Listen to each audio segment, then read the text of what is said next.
razón, digamos, un tanto anecdótica. La razón anecdótica que quería contarles era un conjunto de exámenes de titulación que ha habido en la universidad donde yo he sido docente. Y bueno, un tema muy significativo ha sido que los bachilleres que estaban postulando para ser abogados, algunos han sido aprobados, otros han sido desaprobados, pero a todos se los ha puesto en aprietos con preguntas básicas, ¿no? Con preguntas, digamos, un tanto elementales. Y bueno, parece ser cierto, ¿no? Caramba, si yo tengo un problema de, qué sé yo, un tema, digamos, especializado, un tema que requiere alguien que se haya dedicado pues a analizar una determinada actividad procesal, por ejemplo, no sé, pérdida de dominio, ¿no? Entonces, claro, uno se vuelve un experto en pérdida de dominio porque el expediente que uno está defendiendo para ser abogado es de pérdida de dominio, pero le hacen una pregunta como defíname la acción penal y todo el mundo se viene abajo, ¿no? El bachiller espera cualquier cosa menos que le pongan una pregunta de esas, ¿no? O cuáles son los elementos de la reparación civil, ¿no? Y también. Entonces, por esta razón vamos a hacer un recorrido sobre, digamos, un poco los conceptos básicos del proceso conforme el Código Procesal Penal, haciendo presente, como se acaba de anunciar, que se trata de la primera sesión de este curso y por lo tanto se trata de una introducción. Definitivamente todos estos temas se vendrán desarrollados con mucho mayor detalle por los diversos docentes que van a desarrollar los contenidos que vienen a continuación. Muy bien. Dicho esto, entonces voy a hacer presente el tema de la estructura del proceso. Y hay un tema de básicamente 3 etapas. Acá, obviamente, cuando hablamos de 3 etapas, no estamos hablando de los grados, es decir, las impugnaciones, ¿no? Eso no está siendo tomado en cuenta. Hay personas que han llegado a sacar hasta 7 etapas del proceso, claro, contando la apelación, la casación, etcétera, pero estamos hablando de antes del grado, o sea, antes de que haya alguna impugnación sobre el centro de la pretensión, es decir, antes de la absolución o de la condena, estamos hablando de esa etapa, ¿no? Ya lo que pase después, el tema de las impugnaciones, digamos que no se considera en esto de las etapas del proceso. Como pueden ustedes ver, las etapas son 3, acá ven 2, ¿no es cierto? La investigación preparatoria y la etapa intermedia. La eh, investigación preparatoria tiene a su vez 2 supuestos, ¿no? Las diligencias preliminares y la investigación preparatoria formalizada. Quería hacer una acotación sobre las diligencias preliminares. El modelo norteamericano, que es parte del sistema del common law, ¿no? El sistema jurídico common law tiene un modelo procesal en Inglaterra y tiene otro en Estados Unidos. Acá me refiero al modelo de Estados Unidos. Eh, Carece de formalidad. La etapa de diligencias preliminares no es formal. O sea, no se sigue con un expediente, no hay que foliar las páginas del expediente, no hay que notificar hasta el último suspiro, ni cosa por el estilo. Todo se hace de manera aprocesal e informal, porque no se considera en estricto que sea una parte del proceso.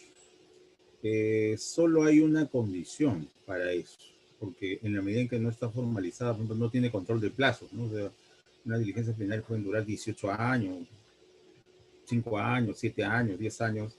No hay, no hay límite para eso, porque como no es una etapa del proceso en estricto, no tiene por qué tener esos controles. Solo hay una condición. La condición es no tocar los derechos del investigado. ¿no? Entonces, en esta etapa no se puede, por ejemplo, meterlo preso preventivo.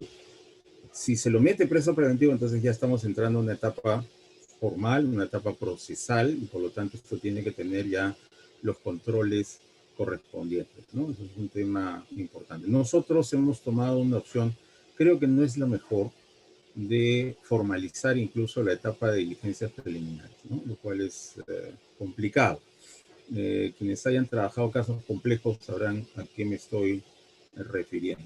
Y, por supuesto, no se trata de establecer una patente de corso para la que la Fiscalía pues haga y deshaga conforme le salga del corazón.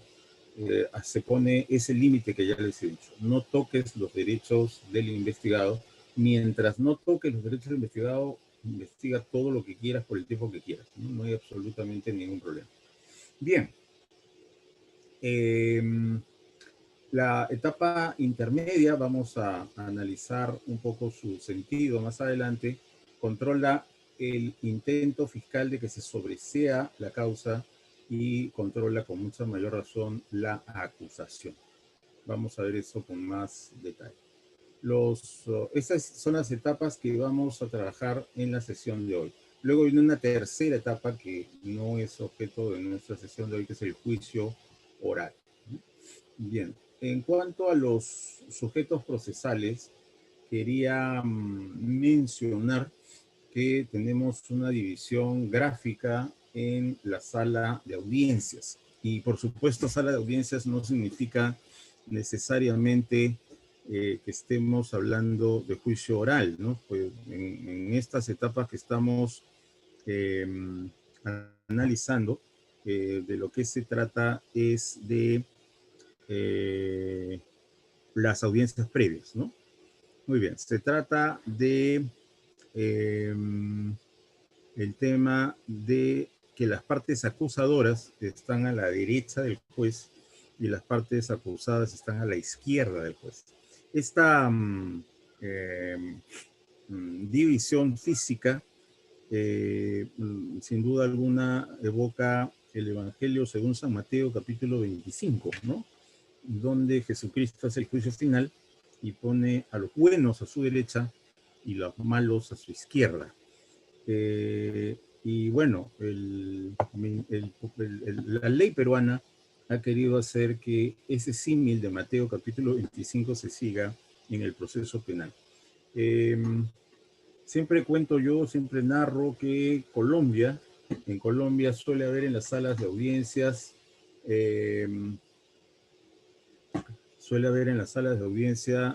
tres mesas y cualquiera de las partes se puede sentar en cualquier mesa. Nadie se va a hacer problemas sobre ello. En cambio, en Perú es una cuestión de vida o muerte, que el que debe sentarse a la derecha se siente a la derecha y el que debe sentarse a la izquierda se siente a la izquierda. Había un juez peruano que ya se jubiló, el doctor Javier Villestein, que hacía escarnio y burla de aquel pobre litigante que debiendo sentarse a la izquierda se siente a la derecha o debiendo sentarse a la derecha se siente a la izquierda, ¿no? Ya el doctor Villestein le perdía el respeto al fulano, solamente por eso, solamente porque no se supo dónde sentar. Ya el doctor lo sentenciaba. Este es un pobre y triste. Entonces, para el Perú es una cuestión fundamental, ¿no? Los de la derecha tienen que ponerse a la derecha del juez y los de la izquierda a la izquierda, ¿no? Entonces es un tema sacrosanto, es una cuestión de Estado, ¿no? Bueno, vuelvo a decir, ¿no? Lo contrasto con Colombia, ¿no? Bueno, ¿por qué se sentó ahí, señor Fija? Bueno, porque ya está haciendo sol, ¿no? Ah, ya, perfecto, continúa. No es ese problema. Pero acá tenemos esta dificultad, ¿no es cierto? Esta dificultad de que el tema es fundamental. Pero esto ayuda, esto ayuda. ¿En qué sentido ayuda? Ayuda en el sentido de que nos ilustra bien quiénes son las partes acusadoras y las partes acusadas. No podría decir como que partes acusadoras. En el Perú, a diferencia de otros modelos como Chile, solamente puede haber acusación del Ministerio Público, ¿no? Entonces, ¿por qué a la otra parte que está a la derecha se la llama acusadora. Bueno, creo que es básicamente un tema de economía, ¿no? De ahorrar palabras, ahorrar frases. Como dijo el Chapulín Colorado, la idea es esta, ¿no? Claro, estrictamente no es que haga, no es que haga una acusación la parte agraviada, el actor civil, pero digamos que sus funciones son parecidas, ¿no? Me acuerdo, hablando del doctor Villestein, me acuerdo eh, esta audiencia de la extradición de Belaún del Ocio, ¿no? En que el doctor Villestein hizo escarnio y burla de Joel, el procurador. Y me acuerdo que Joel habló en algún momento de imputar y habló en un momento de sospecha, y eso motivó que el doctor Villestein le diera de alma. ¿Y qué resulta? Resulta que sí, hay una imputación civil. Se imputa un factor de responsabilidad y por lo tanto sí es correcto decir que el actor civil hace una imputación, no una acusación, pero sí una imputación. Imputación de la responsabilidad civil, imputación de los factores de responsabilidad civil. Eh, bueno, acá acaba de preguntar Daniel Maquiavelo. Sí, hay actos de investigación que se hacen, o perdón, medidas de restricción de derechos que se hacen en diligencias preliminares, como consecuencia de que ya está formalizado el tema. O sea, ya hay un juez que puede tomar conocimiento de los hechos y puede hacer los controles correspondientes, ¿no? Entonces se está jugando, digamos, este juego de manera integral, ¿no? O sea, ya que se ha formalizado, entonces sí, son posibles algunas medidas de coerción, algunas, no todas, en fase preliminar. Bien, entonces tenemos entonces las partes acusadoras a la derecha del juez, izquierda del público que ingresa a la sala de audiencias, y las partes acusadas que están a la izquierda del juez, derecha desde la perspectiva del público. No vaya a ser como la película esta de Gael García, ¿no es cierto? Probablemente Románticazo lo recuerde. Voy a patear el penal, le dice, ¿no es cierto?, al arquero para ayudarlo a la derecha. ¿Y para la derecha de quién? ¿No? Entonces, hay un gol, digamos, eh, involuntario, ¿no? Porque, repito, Gael quiso ayudar al arquero diciéndole, voy a patear hacia la derecha, pero no dijo a la derecha de quién, ¿no? A la derecha del arquero o a la derecha de él. Bueno, hubo ahí un mal entendimiento. Entonces, yo preciso, ¿no? Derecha, izquierda del juez, ¿no es cierto? Como en Mateo 25. No derecha, izquierda del público, ¿no? Obviamente el público tiene al frente al juez y para lo que el juez es la derecha, para el público es la izquierda, ¿no? Y viceversa. Bueno, las partes acusadas son el imputado, que pasa por 3 fases: investigado en diligencias preliminares, procesado en la investigación preparatoria formalizada y acusado a partir de la etapa intermedia, ¿no? Para adelante. Y la persona jurídica de las consecuencias accesorias, ¿no? Y toda una discusión de si las consecuencias accesorias son realmente sanciones o no.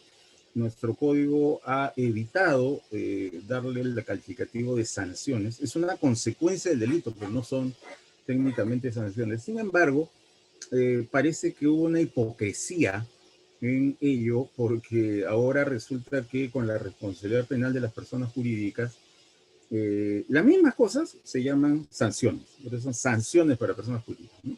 Entonces, en el 105 tenemos, por ejemplo, multa, y resulta que hay una multa que es consecuencia accesoria y hay otra multa que es la sanción. Impedirle a la persona jurídica realizar ciertas actividades está como consecuencia accesoria y también está como sanción. Cerrarle locales a la persona jurídica está como consecuencia accesoria y está como sanción. Y hasta extinguir la vida de la persona jurídica está también previsto tanto como consecuencia accesoria como sanción. Entonces puede ser un poco curioso, ¿no? La persona jurídica decir, oye, bueno, tú me has cerrado 3 de mis locales. Sí, pero eso fue consecuencia accesoria.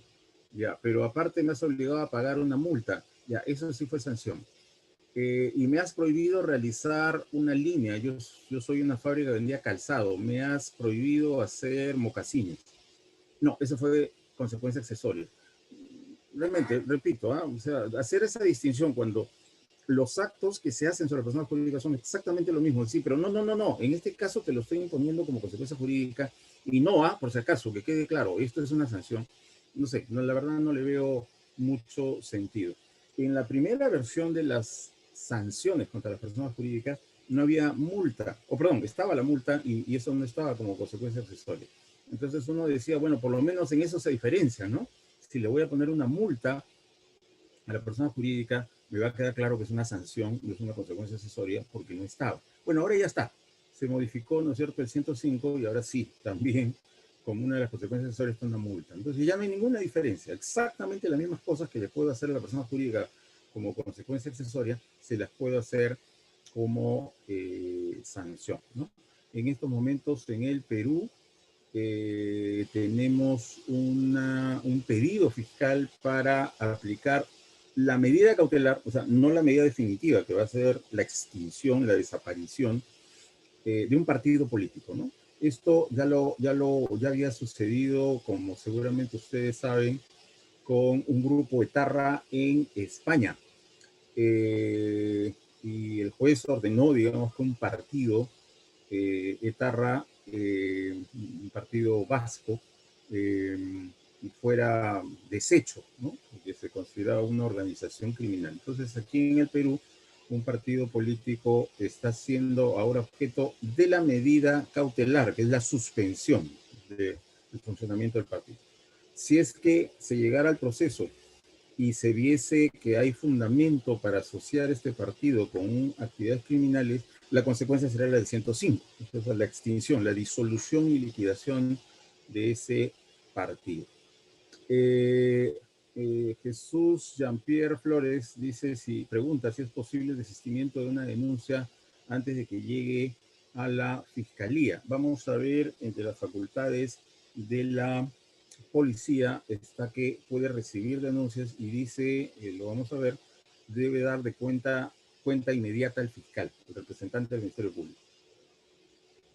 Bajo esa lógica, la denuncia sigue la lógica de hechizo de aprendiz de brujo. Como sabemos, el hechizo de aprendiz de brujo es un hechizo que se sabe cómo se comienza, pero una vez que se comienza ya no hay cómo detenerlo.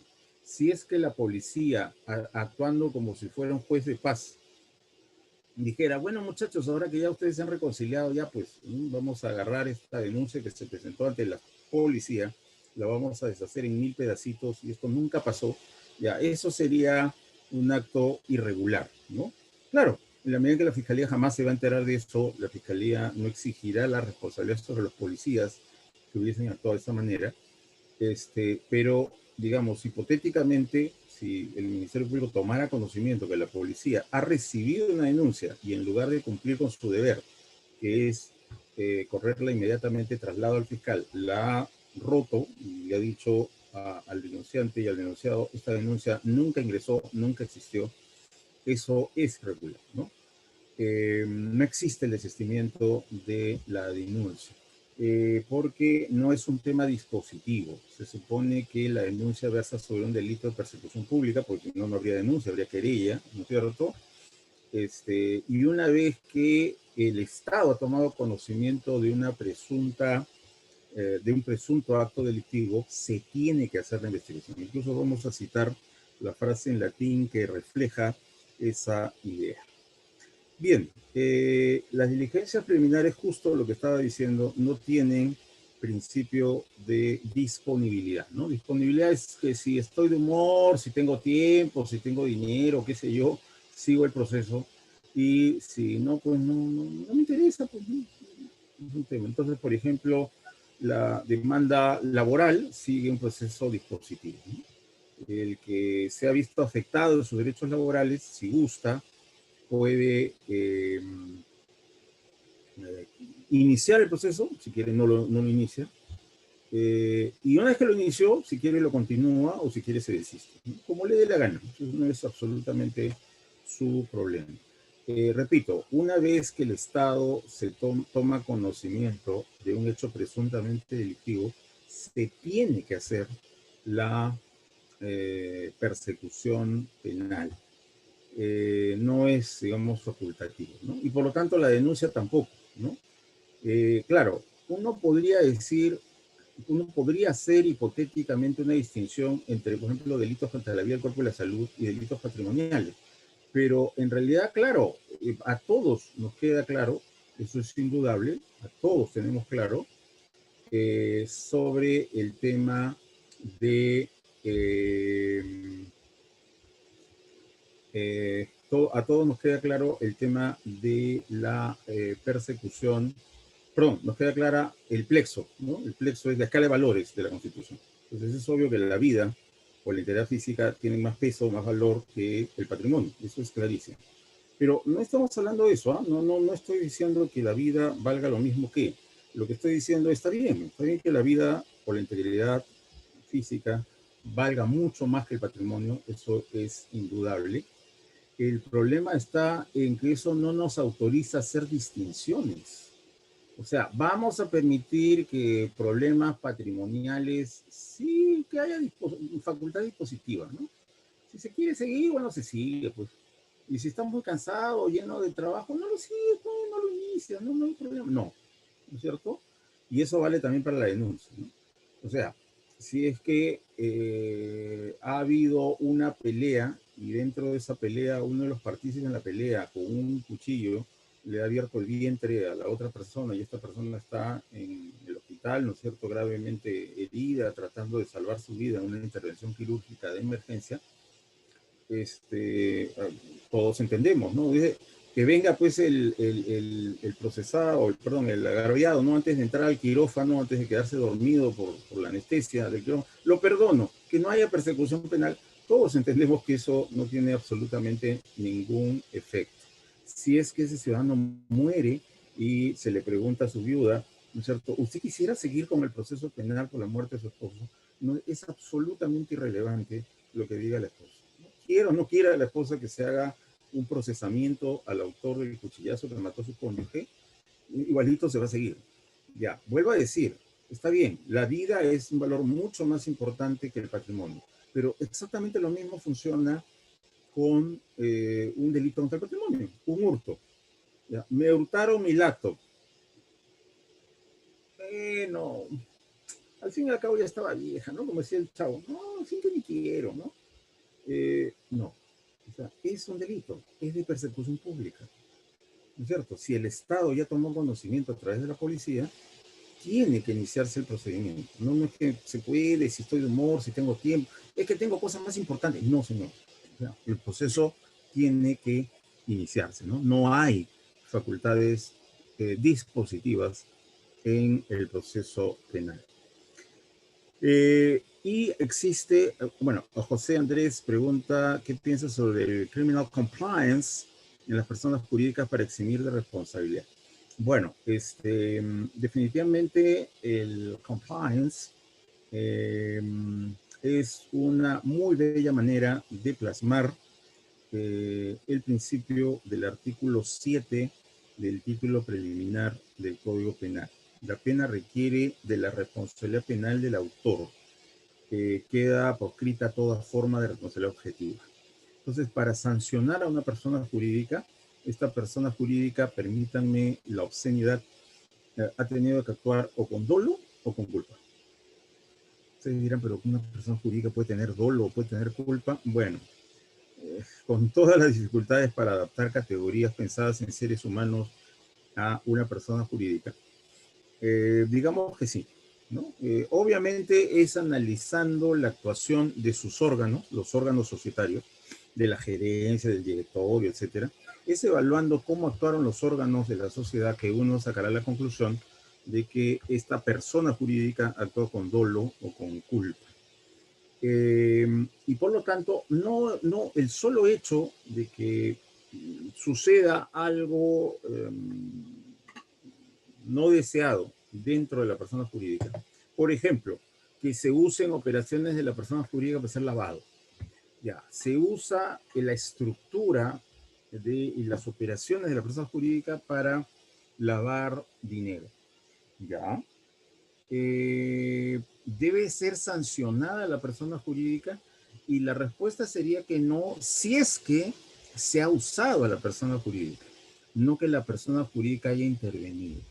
Y ¿cómo hacemos la diferencia, ¿no? De si se ha sido usada o no. Bueno, justamente para eso están las reglas del criminal compliance. Ella nos dice bajo qué supuestos vamos a inferir que la persona jurídica ha actuado con dolo, con culpa, y bajo qué otros supuestos la actuación de la persona jurídica no tiene esas características y por lo tanto no debe haber sanción, ¿no? Esa es la maravilla, el aporte del criminal compliance.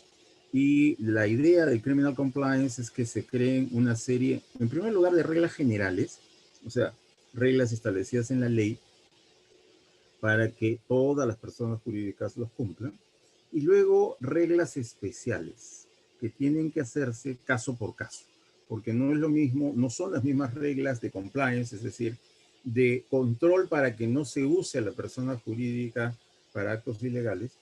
No es lo mismo, pues, si yo soy fabricante de zapatos, o sea, que yo tengo un banco, ¿no? No es lo mismo que si yo construyo edificios o hago transporte interprovincial, eh, etcétera, ¿no? Cada una de estas actividades tiene sus propias características y por lo tanto debe tener sus propios controles. Entonces se trata de hacer un reglamento que tiene que estar aprobado por la autoridad correspondiente sobre cómo van a hacerse las operaciones y qué controles tiene que haber al respecto. Y también un marco general de conducta de estas personas jurídicas ya dada por normas de carácter general que salgan publicadas en el diario oficial. Entonces, la combinación de ambas, las normas generales que salen publicadas en el diario oficial y de los reglamentos internos que tenga la persona jurídica, de ahí sale el tema del criminal compliance. Yo que lamento que este aporte tan bonito e interesante sea objeto de una moda. Y lo lamento porque las modas siempre merecen de parte de sus devotos un trato superficial, ¿no? Un trato muy deleznable y todo lo demás, ¿no? Le ha pasado a la litigación. Cuando se creó la litigación, o cuando vino, mejor dicho, la litigación al Perú el 2005, cuando se había promulgado el Código Procesal Penal, nadie tenía la menor idea de cómo aplicar este código. Y entonces vinieron chilenos, colombianos, puertorriqueños, norteamericanos, diciéndole a los peruanos, ¿no? ¿No entiendes qué es este código? No te preocupes, yo te voy a explicar cómo aplicar tu código. Por supuesto que nos vendieron en más de un caso cebo de culebra. Por supuesto que en más de un caso las reglas que nos dieron los litigacionólogos no eran aplicables a nuestras normas y salió pues un escabeche papaya con jugo de pollo y mermelada de palta, ¿no? Entonces, recién se está haciendo la depuración de qué cosas de la litigación sí son aplicables a nuestro modelo y cuáles no. Pero Jesucristo, ustedes vieran a toda la lista de fanáticos que había pues hace 15 años, ¿no es cierto? Gente que juraba que estaba ante un código igualito al de Manhattan o al de Los Ángeles, ¿no? Acá ahora se litiga como en Estados Unidos, ¿no? Están absolutamente convencidos.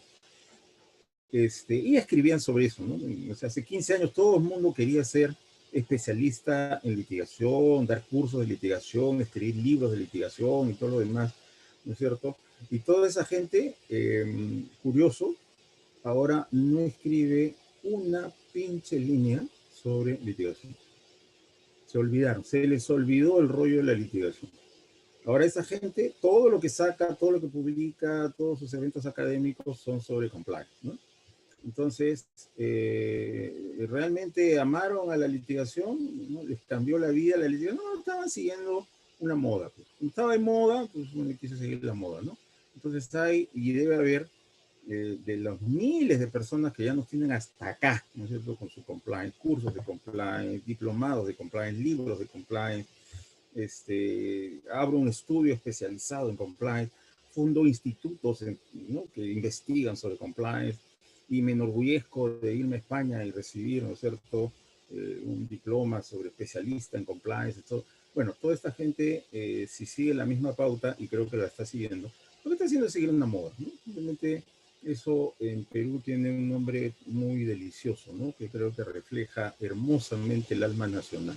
En peruano, y eso creo que solo los peruanos lo podemos entender, se llama huachafería. Vale.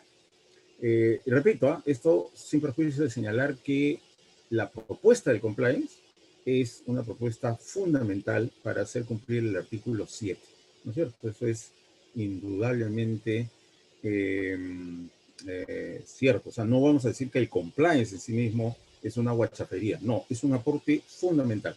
Lo que es guachafería es toda esta laraca, ¿no es cierto?, que está haciendo, que quiero hacer, fundar institutos y publicar libros y hacer talleres y seminarios y especializarme. Y por si acaso somos los primeros en el Perú que estamos dando certificación en compliance, ¿no? Y abro un estudio jurídico y saco mi propaganda en Facebook, ¿no? Somos especialistas en compliance, todos los abogados en nuestro estudio están certificados en España como especialistas en compliance, etcétera, etcétera, etcétera, sobre todo, etcétera. La pregunta de Max Gerson. Max Gerson, la verdad es un enigma, no sé, la verdad, no quisiera pronunciarme sobre el tema, ¿no? El tema de que un partido político esté siendo objeto de un pedido de suspensión puede ser, como pasó con este partido de Tarra, por estar, digamos, afiliado a actividades terroristas. Como ustedes saben, los separatistas vascos han sido, en algunos casos, muy agresivos y han hecho atentados, asesinatos, han puesto bombas y todo lo demás. Entonces, en un proceso de terrorismo, un juez español determinó que un partido del movimiento separatista vasco era un órgano de esta organización terrorista, ¿no? Y por eso es que lo sancionó. Bueno, ahora no se está hablando tanto de un tema de terrorismo, sino un tema de lavado, ¿no? O sea que la estructura del partido habría servido como un arma para el lavado de activos. Claro, hay voces opositoras, creo que la más fuerte en estos momentos es la de Aldo Mariátegui, un periodista peruano que escribe en Perú 21, y para él esto es una asquerosa persecución política, ¿no? Él expresa discrepar de las ideas de este partido, de las imágenes e íconos de este partido, expresa él que no lo sigue. La verdad, por lo que se expresa Aldo en sus columnas, me parece que es cierto. O sea, él no tiene esta línea eh, de casi idolatría o culto a la personalidad. Y tampoco las maneras que suelen tener las personas afiliadas a ese partido, así que se lo pueda acusar, digamos, de ser filo perteneciente a este partido, creo que no.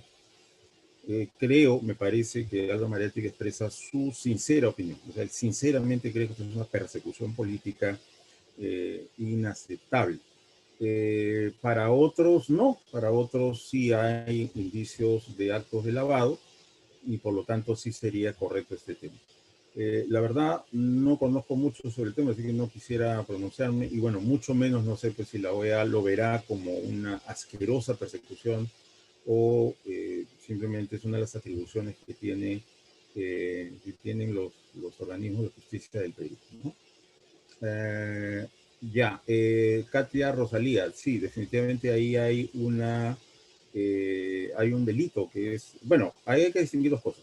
El no aceptar la denuncia es 377, incumplimiento de derechos funcionales, pero hay un tipo penal ahí por el 420, no me acuerdo, de omisión de socorro, ¿no? Porque son dos cosas distintas. Una cosa que yo quiera presentar mi denuncia y otra cosa que diga, en estos momentos están atentando contra mi vida o contra la vida de mi madre, de mi hermana, de qué sé yo, y que la policía no haga nada, ¿no es cierto? Eso es un delito de omisión de auxilio policial, está previsto precisamente, Y el no recibir la denuncia es definitivamente omisión de obligaciones funcionales del 377 del Código Penal. ¿Qué sucede si van a una extradición judicial y el agraviado no quiere continuar con la denuncia?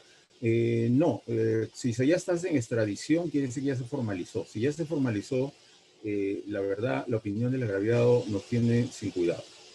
Si ya se formalizó la investigación preparatoria, que tiene que estar formalizada para pedir una extradición, es absolutamente irrelevante lo que quiera o no quiera el agraviado. No tiene ningún interés. A ver si la policía no sé cómo. Ya, la pregunta de Davis Cruzado es sumamente interesante. Eso no equivale a un retiro de denuncia. Lo que sucede es que en ciertos casos, perdón, voy a prender la luz, creo que se me está viendo medio en penumbra. Bueno, ahora espero que me vean menos a oscuras. Lo que sucede, Davis, es que en algunos casos puede ser imposible continuar con la investigación si es que el agraviado no da cierta información. Entonces, por ejemplo, una grave torpeza cometida por nuestro código ha sido variar el criterio del código antiguo. El código antiguo solo autorizaba al agraviado a denunciar. Y yo creo que eso era lo preferible, ¿no? Como diría la chimoltrufia, eso era más mejor y menos peor. Por eso es que el viejo código decía que en caso que se archive la denuncia, el denunciante puede impugnar. Y uno podría decir, bueno, pero si el denunciante no es el agraviado, ¿por qué podría impugnar, ¿no es cierto?, el archivo fiscal? Es que siempre el agraviado era el denunciante y el denunciante era el agraviado. Eso se identificaba. En cambio, ahora se ha cometido la estupidez de autorizar de que cualquier ser humano pueda denunciar un delito de persecución pública, y a pesar de eso, se autoriza al denunciante a impugnar la decisión fiscal de archivo. Y eso es absolutamente estúpido, pues porque si el denunciante no es el agraviado, ¿por qué tendría que impugnar? Eso no tiene sentido. Entonces, de manera bastante absurda, el 2008, si no recuerdo mal, se agregó al agraviado. Y eso es idiota, esa es una solución idiota. La cosa no era solo agregar al agraviado, era sacar al denunciante. ¿No es cierto? Entonces, sea quien denuncie, perfecto. Puede hacerle un servicio a la sociedad denunciando algo de lo cual él no es agraviado. Simplemente quiere solidarizarse con la víctima del delito, y dado que seguramente a la víctima del delito le es imposible o le es difícil, ¿no es cierto?, denunciar, yo como buen ciudadano acudo a la autoridad pública y le digo, ¿no? Y me he enterado que hay este hecho que parece que es un robo, que parece que es un secuestro, no sé, ¿no es cierto? Pero yo, a partir de ese momento en que yo como buen ciudadano le he comunicado, ¿no es cierto?, a la fiscalía o a la policía que un presunto delito se ha cometido, a partir de ese momento yo debería desaparecer del proceso, porque yo no tengo ningún interés, no es en mi agravio ni nada por el estilo. Bueno, entonces podría suceder eso, ¿no? Imaginemos que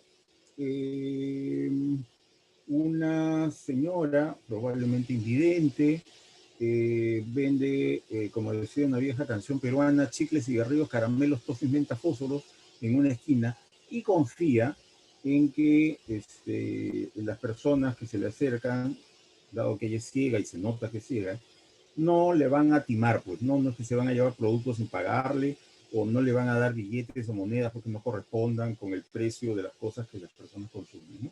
Confía la señora en que su situación va a hacer pues que la gente, ¿no?, digamos, continúe apegada a su deber social, a su deber de respetar la ley, y que a una señora invidente pues no vamos a ser tan miserables, tan canalla, pues de estarle sustrayendo las cosas sin pagar el precio justo o sin pagarle, ¿no?, aprovechándonos de que la señora no. Pero resulta que yo veo que hay un perro miserable, un canalla, un crápula, que hace eso, ¿no es cierto? O sea, le dan monedas que no corresponden al valor de las cosas que consuma, o se aprovecha de que la señora en un momento, pues no sé, dormita o qué sé yo, para sustraer cosas de su puesto sin pagarlas. Entonces, lo que yo hago es denunciar a este miserable ante las autoridades. Aquí la pregunta de Davis va sobre la persona que realizó la denuncia. Ya, me llaman a mí. ¿Qué puedo yo aportar? ¿Qué podría? Yo soy simplemente una persona que habitualmente toma su bus en ese esquina. Entonces yo veo cómo que este miserable se acerca continuamente a la señora o le paga menos de lo que valen las cosas que consuma o simplemente retira cosas del puesto sin pagarlo. ¿Yo qué puedo saber? O sea, ¿puedo yo enumerar qué cosas se han sido sustraídas? ¿Cuánto valen esas cosas? No tengo idea, es que yo no soy el agraviado, ¿no es cierto? Yo no soy el agraviado. Entonces, debido a que yo tengo mala información, creo que el no tener nada que decir, para mí, erróneamente, significa que puedo faltar a las citaciones de la justicia. Y no, no puedo. De hecho, el fiscal peruano puede hacerme llevar por la fuerza, ¿no es cierto? Entonces, ¿qué sucede en este supuesto? Que no es solo, o mejor dicho, no es que yo pueda retirar la denuncia, porque repito, esa afirmación no corresponde con nuestro panorama. Acá en Perú no se puede hacer eso no existe. Lo que sucede es que si en este caso concreto, ¿no?, el agraviado o el denunciante no aportan información, el órgano de justicia no tiene cómo recopilar información para continuar. Pero eso es un supuesto distinto, ¿no? En el caso Chauca Temoche, una sentencia del Tribunal Constitucional del año 2008, se dice que hay dos causas para archivar las diligencias preliminares. Una de estas causas es que el hecho no es delito y la otra causa es que al momento de archivar, porque las diligencias preliminares tienen un plazo razonable, ya no puedo tener abierta pues 4 años las diligencias preliminares. En estos supuestos de que tengo que archivar, no he reunido elementos de convicción suficientes para seguir. Entonces, ¿qué decisión tomo? Tomo la decisión de archivar. Dice el tribunal en el caso de Chauca Temoche, si esa ha sido la causa de archivar, que no tenías los elementos suficientes al momento de archivar, si apareciesen posteriormente nuevos elementos, entonces sí se podría reabrir la causa. Entonces, esa sería la solución, ¿no? No porque la continuación del proceso dependa o no dependa de, de esta persona, ¿no? Que esta persona quiera o no quiera que el proceso continúe. No, no es por esa razón. Es porque esa no cooperación le ha impedido al sistema de justicia reunir la información suficiente. Por si acaso, Davis, si es que la justicia tiene otros modos de validar esa información, de continuar con esa información, entonces sí debería hacerlo, ¿eh? O sea, no basta decir, bueno, como el agraviado no quiso venir o el denunciante no quiso venir, bueno, tuvimos que archivar. No, pues hijo, o sea, pudiste reunir esa información consultando registros públicos, pudiste llamar testigos entre los vecinos, pudiste reunir el video de la cámara de seguridad de la calle, etcétera, etcétera, etcétera, etcétera, ¿no? Entonces, es en el supuesto en que la no cooperación del denunciante o la no cooperación del agraviado le impide a la justicia reunir elementos de convicción, ¿no es cierto? Entonces, ese es un tema muy importante. Veo que Ignacio Rojas corrobora lo que yo estaba diciendo de la antigua moda de la litigación que ahora se ha cambiado por la moda del compliance. A ver, actor civil de tercero civil, pregunta Daniel. Lo que pasa es que el actor civil es de la parte acusadora, es de los buenos, según Mateo 25, porque los buenos se sientan a la derecha del juez, y el tercero es el malo, eso está a la izquierda del juez, según Mateo 25. ¿Eh? Esto de bueno o malo es Mateo 25, no es mi prejuicio. El tercero civil es el que debe pagar la reparación civil y es alguien que no tiene responsabilidad penal porque solo ha incurrido en una causa civil de responsabilidad, pero no ha incurrido en la causa penal de responsabilidad. Es el caso de el Código de Tránsito, que establece que el dueño del vehículo es civilmente responsable de lo que se haga con su vehículo, ¿no? De los daños, que se atropella a alguien y se mata a alguien, ya. Los gastos de hospitalización que tuvo la persona antes de morir debe cubrirlos el dueño del carro. El sepelio debe ser cubierto por el dueño del carro, ¿no? Ese es tercero civil. El actor civil es el agraviado que quiere participar en el proceso, ¿no? Están en bandos opuestos. Bien. La abstención de la acción penal. Ya, esto que está preguntando Carlos, la abstención de la acción penal se llama criterio de oportunidad, ¿no? Que justo es lo que Daniel Maquiavelo pregunta a continuación. Son dos formas de los criterios de oportunidad. Principio de oportunidad, que es una potestad del fiscal, y acuerdo reparatorio, que es una obligación del fiscal, ¿no? O sea, el fiscal está obligado a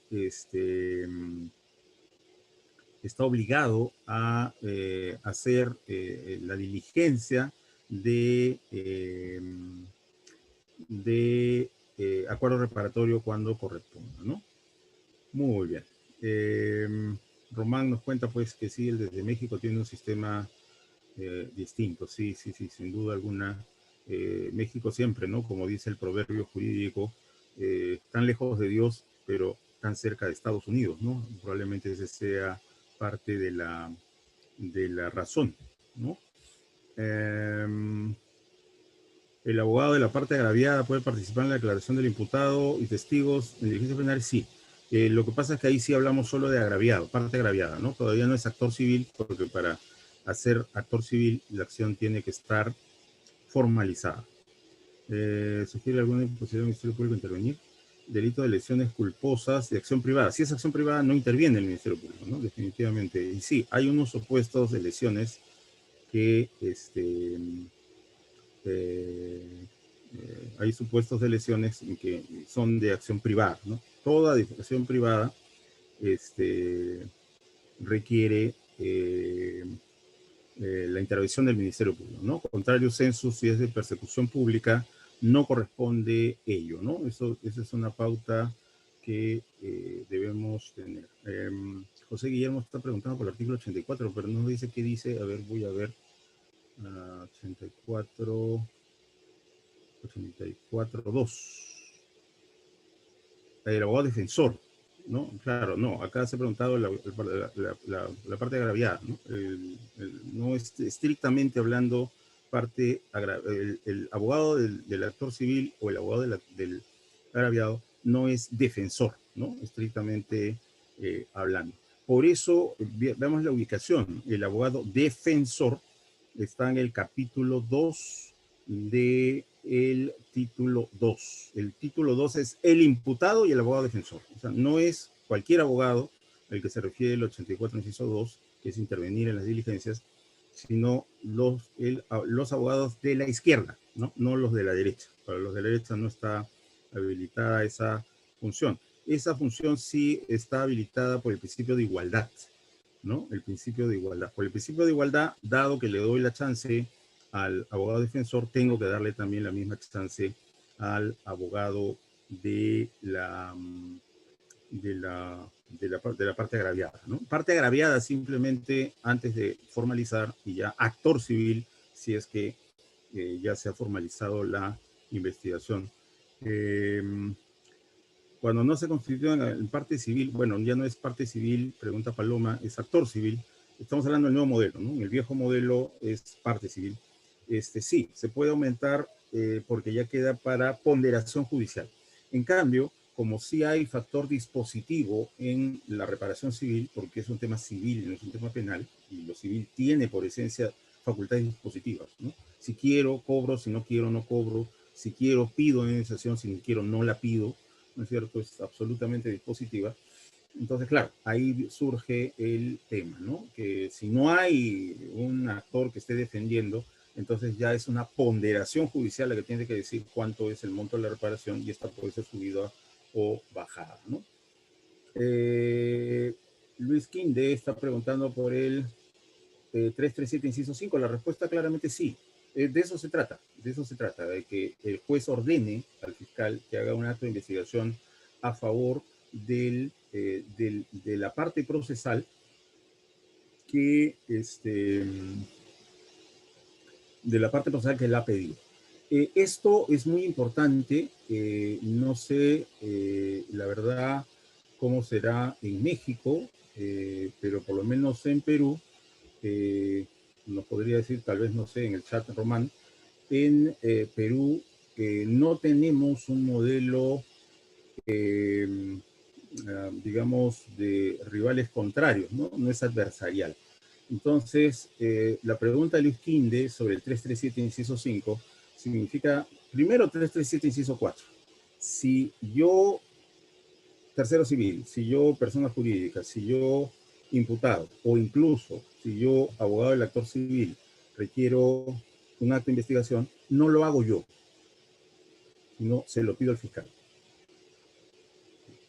Por eso, en algunos estados de los Estados Unidos existe la potestad y el derecho del procesado, no solamente que si no tiene dinero, el Estado le pone un abogado, sino que también en algunos estados de los Estados Unidos, el Estado le pone un detective privado, pagado por el Estado. ¿Y por qué se lo pone? Porque el imputado puede necesitar actos de investigación. Ya, entonces, claro, en Estados Unidos, cada parte hace su investigación. En Perú no. En Perú el único que hace investigación es el fiscal. Entonces, si yo, imputado, requiero un testimonio, requiero una pericia, requiero que se oficie una entidad para que remita vídeos o qué sé yo, entonces lo que yo hago es pedírselo al fiscal. ¿Qué pasa si el fiscal se niega? Dice, no, no quiero, no me da la gana. Entonces recurro al juez. Por eso, ¿no? Pido un vídeo de una cámara de seguridad y el fiscal me dice, no, no es pertinente. Entonces recurro al juez y el juez toma la decisión. ¿Cuál es el resultado de su decisión? Se ampara a mi pedido. Bueno, señor fiscal, oficie usted y pida ese vídeo, ¿no es cierto? Ese es el tema, digamos, que hay que mencionar. Bueno, voy a tratar de avanzar el esquema porque si no, en CFOCAP me pegan. Bueno, como decía, estaba en el test del ALSOP. El test del ALSOP es sumamente importante. ¿Cuál es este tema del ALSOP? Para hablar de que no hay facultades dispositivas. Cuando recibe la noticia criminis, el fiscal debe hacerse esta pregunta. Este hecho, si fuera verdad, ¿sería delito? Y bueno, ustedes comprenderán, las respuestas posibles solo son dos, ¿no? Sí o no. Solo si la respuesta fuera no, o sea, así sea verdad que este hecho se sucedió, no sería delito, solo en ese caso el fiscal la archiva.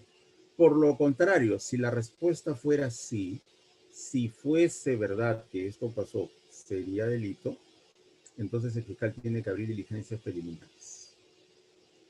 Imaginemos un panorama como el siguiente. Se acerca un caballero llamado Carlos, va a una comisaría cercana al lugar donde Carlos estudia y presenta una denuncia. ¿Cuál es la denuncia? Señor comisario o señor oficial de guardia, me temo que una compañera mía de estudio, que se llama Jazmín, probablemente a esta hora esté muerta. Porque cuando yo salí del edificio de la universidad, su novio, Paolo, la estaba queriendo ahorcar. Entonces, bueno, yo tengo que ir a tomar, ¿no es cierto?, mi bus para irme a mi casa, pero solamente quería noticiarlo, ¿no? En ese edificio que pueden ver ustedes ahí al otro lado del parque, ahí en el piso 5, ¿no es cierto?, ahí mi amigo Paolo, creo que se ha enloquecido, estuvo por matar a su exnovia Jazmín. Muy bien. Entonces, desde el alto, si fuese cierto que Paolo está ahorcando a Jazmín, la está estrangulando con sus manos alrededor del cuello, diciendo muere maldita. Si eso fuese cierto, ¿sería delito? Y bueno, creo que todos vamos a concordar que sí, ¿no? Sí, pues. Si eso fuese cierto, sería delito. Muy bien, pero vuelvo a decir, ¿qué es lo que tenemos de eso? Solo la palabra de Carlos, que pasó por la comisaría y dijo, por si acaso, en ese edificio, piso 5, ¿no es cierto? Paolo está ahorcando a Jazmín. No tenemos nada más, ¿eh? No tenemos absolutamente nada más que eso. Ya, entonces, no es que tengamos elementos de convicción, no es que Carlos haya llevado audio, que haya tomado fotos, nada. Simplemente es Carlos diciendo, en ese edificio, mi amigo Paolo está matando a Jazmín. Ya, si eso fuese cierto, entonces, ¿no? Como se dice en peruano, caballero, hay que iniciar la investigación. ¿No? No queda otra salida. Caso contrario, respuesta negativa al test del alzo, ¿no? Señor comisario, es una asesina, una maldita asesina. ¿Qué pasó, señor? ¿De quién se refiere? ¿De qué se trata? Jazmín. ¿Qué pasa, compañero? También es una compañera suya. ¿Y qué pasa? Tiene una microfalda asesina, señor comisario. Nos va a matar a todos de un infarto. Le ruego, por favor, señor comisario, intervéngala, porque no es posible que con una microfalda así se presente al local de la universidad. Señor comisario, se nos paró todo al verlo, todo se nos paró. El pulso, la presión, la respiración, el corazón, hasta los pelos se nos pararon. Bueno, si fuese cierto que Jazmín ha ido con una microfalda a la universidad, así fuese cierto eso no sería delito, pues. ¿No es cierto? A eso me refiero con el tema del test del ALSO. Y fíjense ustedes el punto de la fuerza, ¿no? La obligación de iniciar diligencia. La primera versión de Carlos, ¿no? Paolo está asesinando a Jazmín, está ahorcando a Jazmín. Nada más que eso, él dice eso, ¿no? En ese edificio, piso 5, Paolo en este momento está estrangulando a Jazmín. Nada más. Sin pruebas, sin fotos, sin vídeos, sin nada, simplemente es su palabra. Ya. Caballero, hay que iniciar una investigación, hay que constituirse en el edificio, ¿no es cierto? Ir al piso 5, preguntar si hay una clase, si en esa clase hay una tal Jazmín y hay un tal Paolo, en caso que identifiquemos, de repente entre los compañeros, sí, se refiere a Paolo XYZ, y debe ser, claro, la bella Jazmín HDO, qué sé yo, ¿no es cierto? Y bueno, a ver, llamarlos, a ver si es cierto, ustedes han sido pareja, son pareja, es verdad que en la tarde del día tal, el señor la quiso ahorcar o no, señorita, ¿accedería usted a ir al Instituto de Medicina Legal para que sea revisada por un médico legista, a ver si en su cuello tiene signos de estrangulamiento o algo por el estilo, etcétera? Y todo eso hay que hacerlo porque la noticia de crímenes, si fuese cierta, si fuese verdad que Paolo, ¿no es cierto?, estuvo apretando sus manos en contra del cuello de Jazmín, si eso fuese cierto, bueno, sería un delito, ¿no? Y un delito de persecución pública. Dos tareas tiene el Ministerio Público en la investigación. Una es la conducción, y esta conducción se nota en la primera parte de los incisos 3 y 4 del artículo 65. Se nota que el fiscal conduce la investigación porque según estas normas que están viendo ustedes ahí, el fiscal decide objeto, estrategia, pautas técnicas y medios de la investigación. Y por otro lado, José dice que está levantando la mano, a ver un ratito. Por otro lado, según el 4, inciso 2 del título preliminar, el fiscal hace un control jurídico de la investigación. Según el 65, incisos 3 y 4, ese control jurídico, inciso 3, es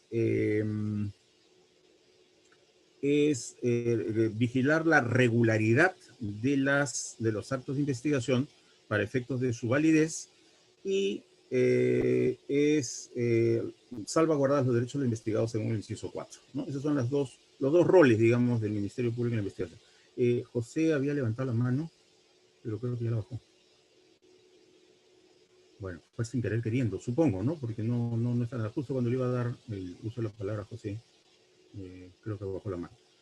Por si acaso, José, si cambias de idea, la vía, como habrás visto, es el chat, ¿no? La mayor parte de tus compañeros está haciendo sus preguntas vía chat. Bien, la policía tiene a su vez dos clases de rol. Un rol antes de que el fiscal tome conocimiento de los hechos y una vez que el fiscal ya tomó conocimiento de los hechos. Antes de que el fiscal tome conocimiento de los hechos, tiene que tomar conocimiento de los delitos. Es decir, la policía puede recibir denuncias. Está facultada por la ley recibir denuncias, ¿no? Y esto es correcto. Y por otro lado, tiene que hacer diligencias urgentes e imprescindibles para que el delito produzca consecuencias, para individualizar quiénes serían los autores y partícipes de ese delito, para reunir y asegurar los elementos de prueba que puedan servir para la aplicación de la ley penal, ¿no? Entonces, por ejemplo, si el arma asesina ha quedado tirada en el piso, bueno, puede ser sustraída por alguien, puede caerle lluvia, qué sé yo, que borren las huellas digitales, etcétera.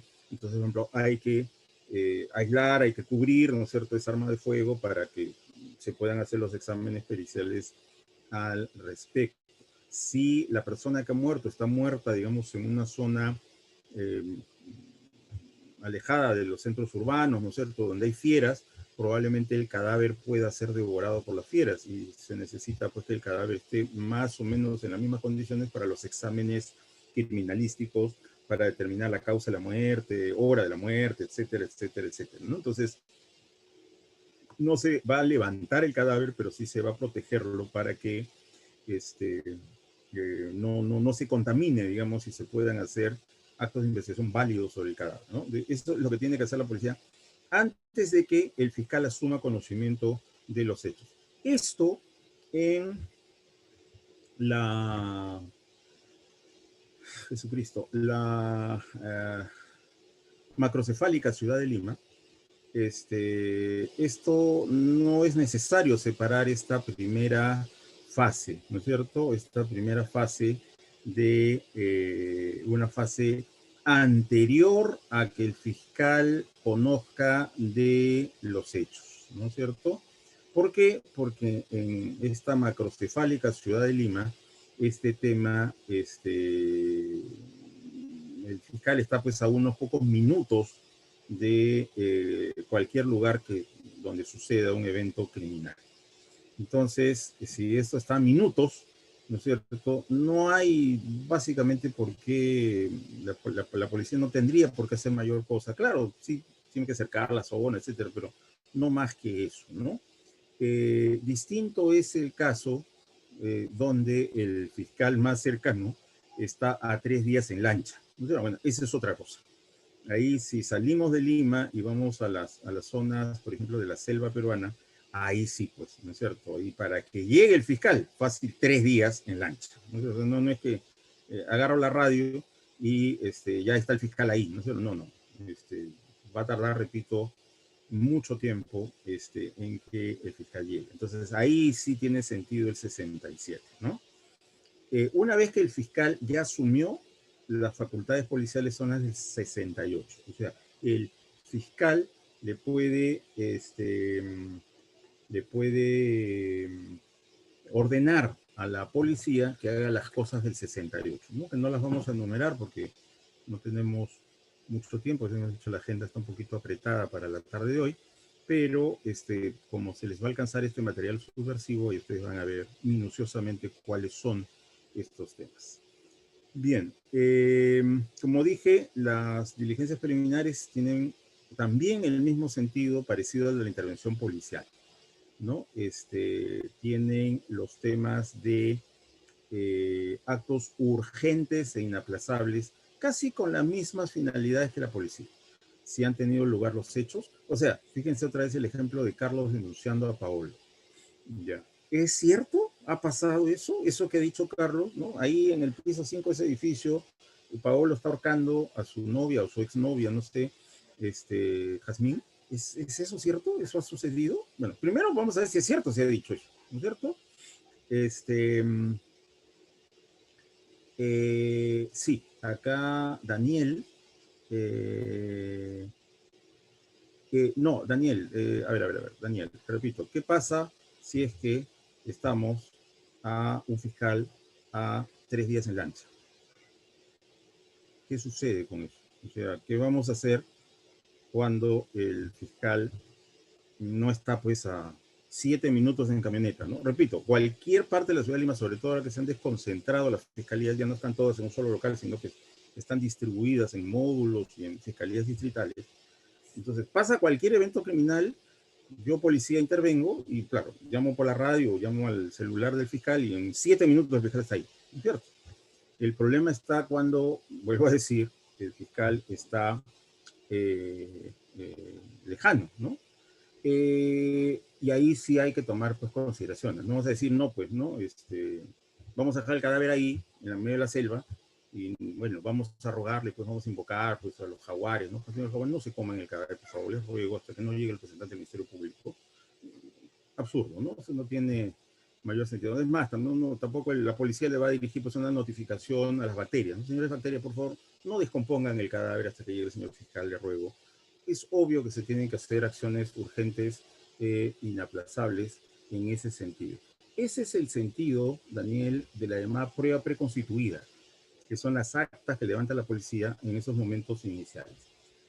Hay, sin duda, un gravísimo error en la casación 158-2016 Huanca.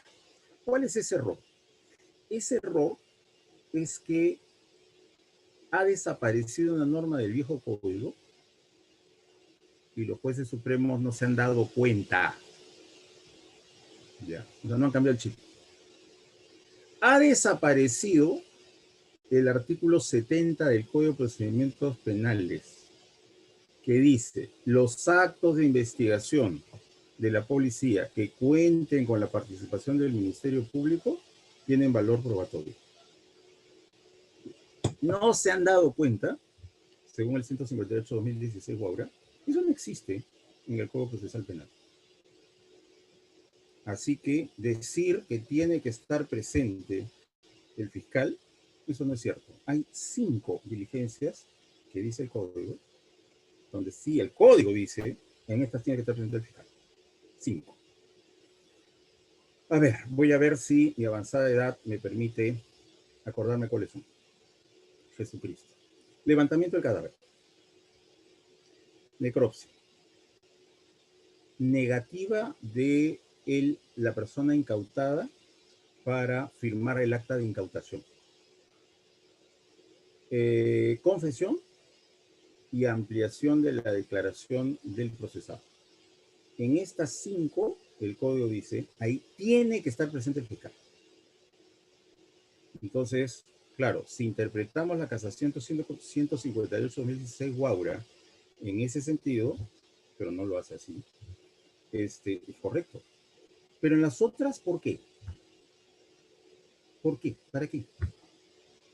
No tiene ningún sentido. Salvo que de manera idiota estemos diciendo la doctrina de la casación 158-2016 Guaura con el Código de Procedimientos Penales a la mano. Pues claro, si yo lo que estoy leyendo no es el Código Procesal Penal, sino el 70 del Código de Procedimientos Penales, claro, pues, ¿no es cierto? Y sí, por supuesto, o sea, no vale si que no está presente el fiscal, ¿no es cierto? Pero eso es absolutamente idiota. No recuerdo si es en su hermosa conferencia Sistemas Procesales Penales que el doctor San Martín llega a decir con entusiasmo, ¿no está presente el fiscal? Mejor que no esté presente el fiscal. Porque el doctor San Martín pues sí ha leído el código. No es cierto que haya una cosa equivalente al 70, ¿no es cierto? Y es un gravísimo error de la casación 158-2016 Guaura, ¿no? El que hizo la reforma del 70, porque esta reforma se hizo con el decreto legislativo 126 en 1981, ya, el idiota, digo, el señor que hizo ese artículo modificado del 70, confundió, creyó que estaba hablando con un notario, ¿no? Y el idiota, el jurista que hizo ese artículo no se dio cuenta que no, el fiscal no es notario, no es fiscal, ¿no? Así que no tiene por qué cumplir funciones notariales. A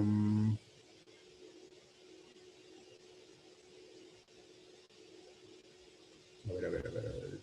tiene que retirar conforme al pedido del intente. No, sí se tiene. Me estoy respondiendo, perdón, a la pregunta de Milton Dennis. Sí, se tiene que abrir por la denuncia que él hizo. Luego se tiene que rechazar, ¿no es cierto? Y el fiscal hará una recalificación. Entonces, la disposición que cierre diligencias dirá, archivado el extremo de estafa y formalícese la investigación preparatoria por usurpación, ¿no? Si es que es el supuesto que hubiese sucedido, ¿no? Esa es la vía correcta. Lo que pasa es que como hay un derecho de petición, el derecho de petición tiene que tener una respuesta, pues, sí o no, ¿no es cierto? Entonces él dice, yo pido que ustedes investiguen y procesen a este desgraciado por estafa. Entonces, a ese pedido, ¿no? De la persona que dice, yo pido que a este señor lo procesen por estafa, el fiscal tiene que decirle sí o no. Entonces, para poder decirle sí o no, tiene que acoger la denuncia, ¿no es cierto? Incorporarla y ya cuando acabe diligencias preliminares le dirá no, ¿no? Ese pedido en esa forma, no. La forma correcta es esta otra, ¿no? Y si es que el denunciante agraviado está asesorado, se dará cuenta que probablemente esa calificación lo beneficia, ¿no?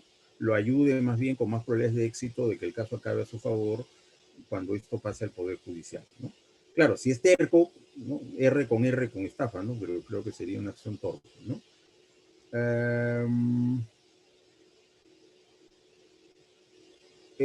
Claudio, la facultad que da el código es a la policía, no al gobernador, no, es al policía. Se puede habilitar que el policía haga el levantamiento del cadáver.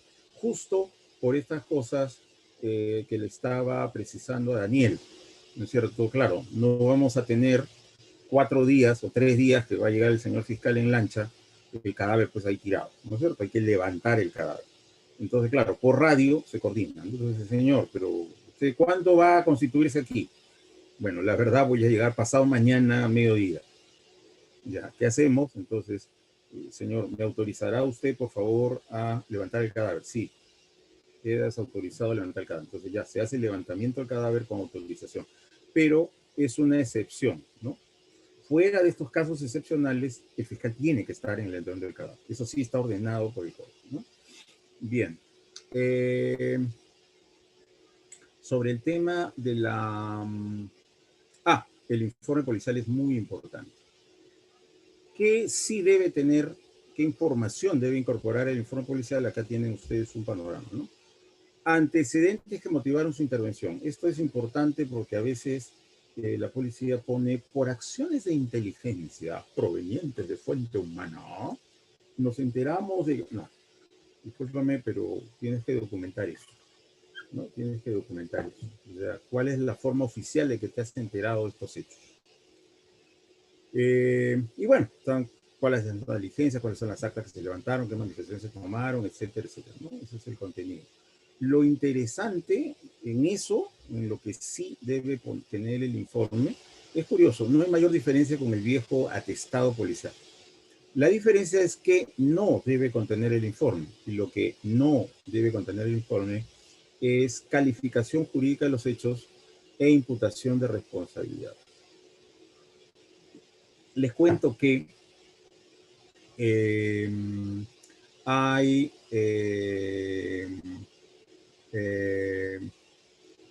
a ver, Daniel ha hecho una acotación muy importante.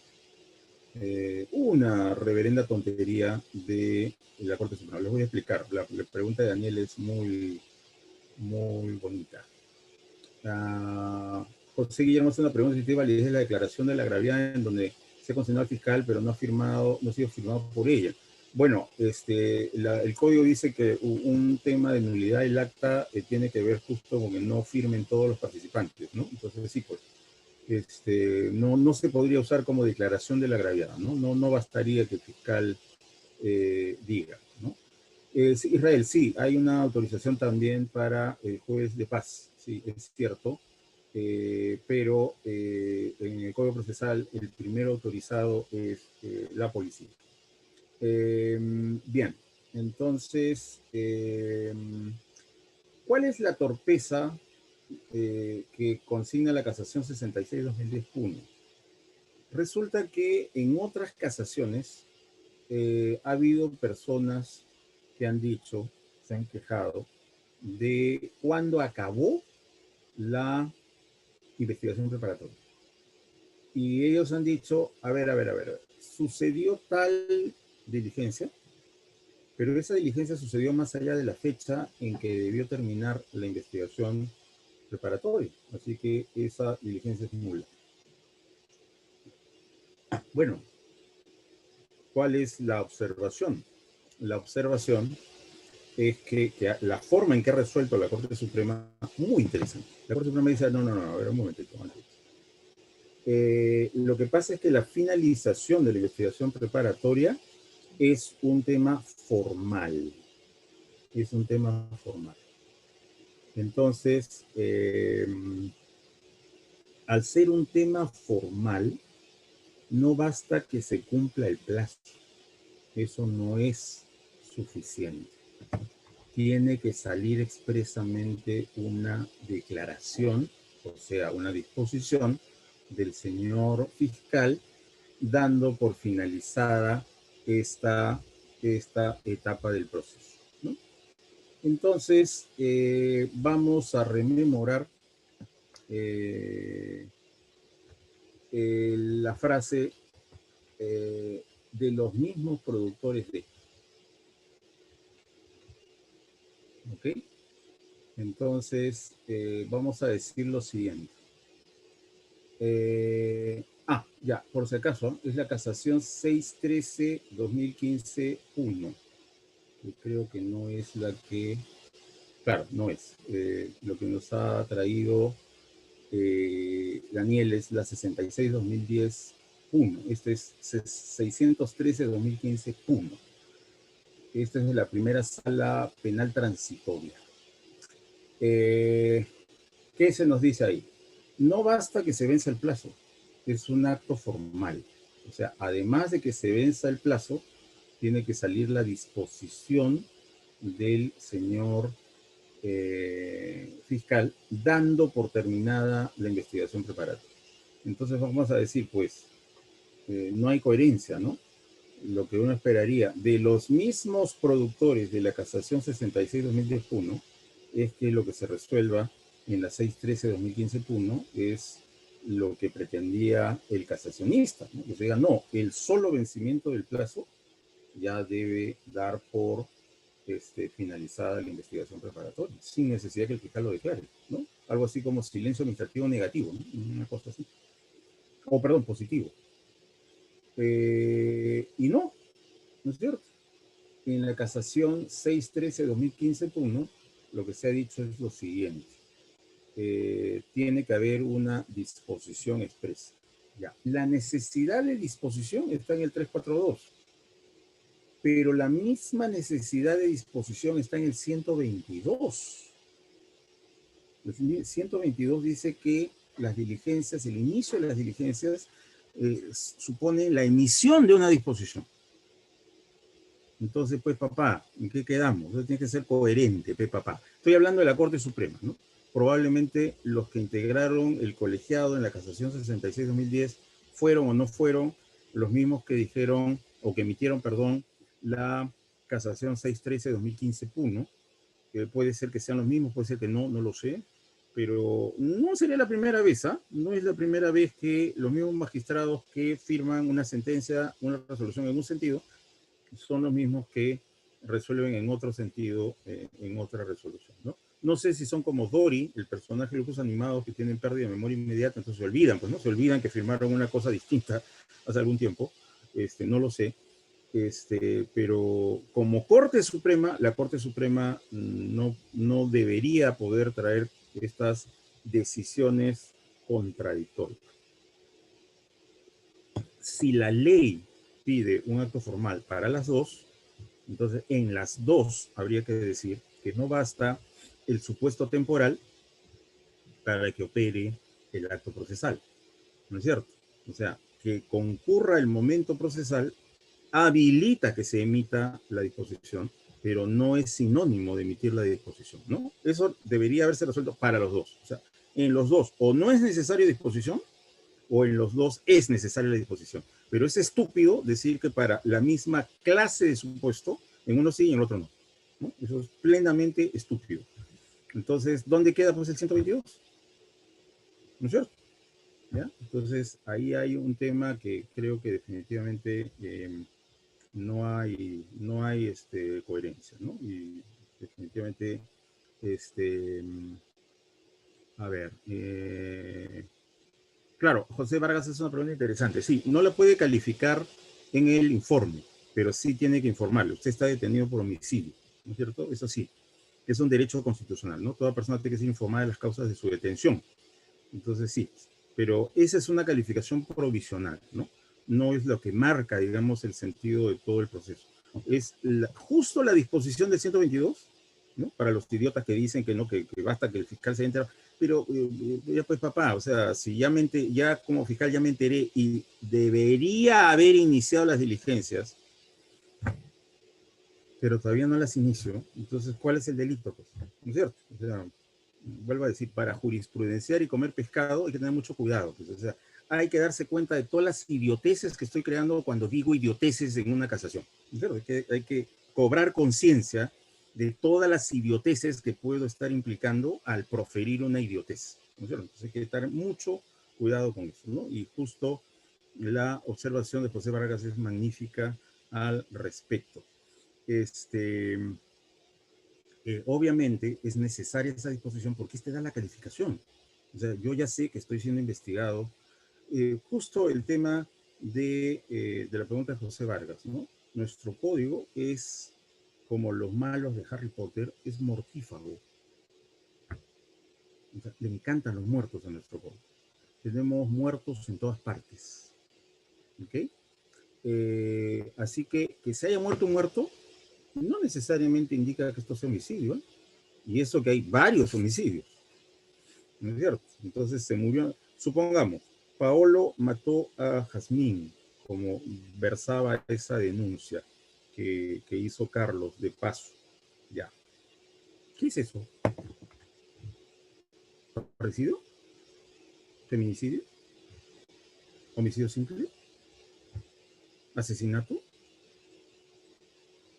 ¿No? ¿Se dan cuenta? O sea, no basta que se haya muerto, pero además de eso, tenemos una serie de otros supuestos.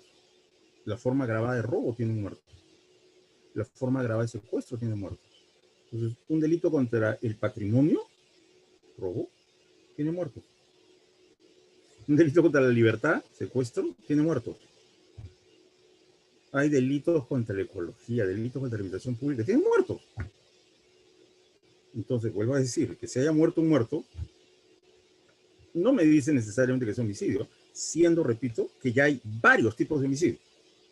Entonces, es importante que el fiscal emita una disposición formal diciendo que se está abriendo.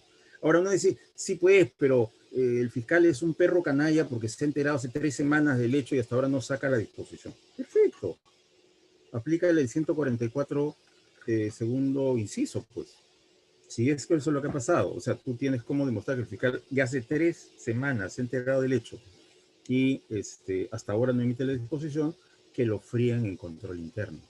Pero no digas la idiotez de que el solo hecho de que el fiscal se entere inicia las diligencias. No, es un acto formal, requiere, según la ley, según el código, requiere de una actuación, ¿no? Entonces, no confundir lo que debería ser con lo que es. Debería suceder que el fiscal, ni tan pronto se entere, saque la disposición. Eso es lo que debería pasar, ¿no es cierto?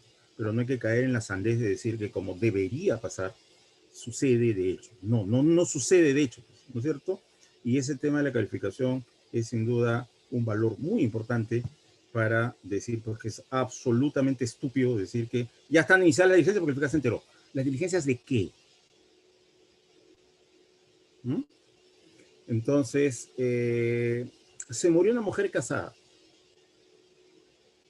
amanece colgada de una soga en la azotea de su casa.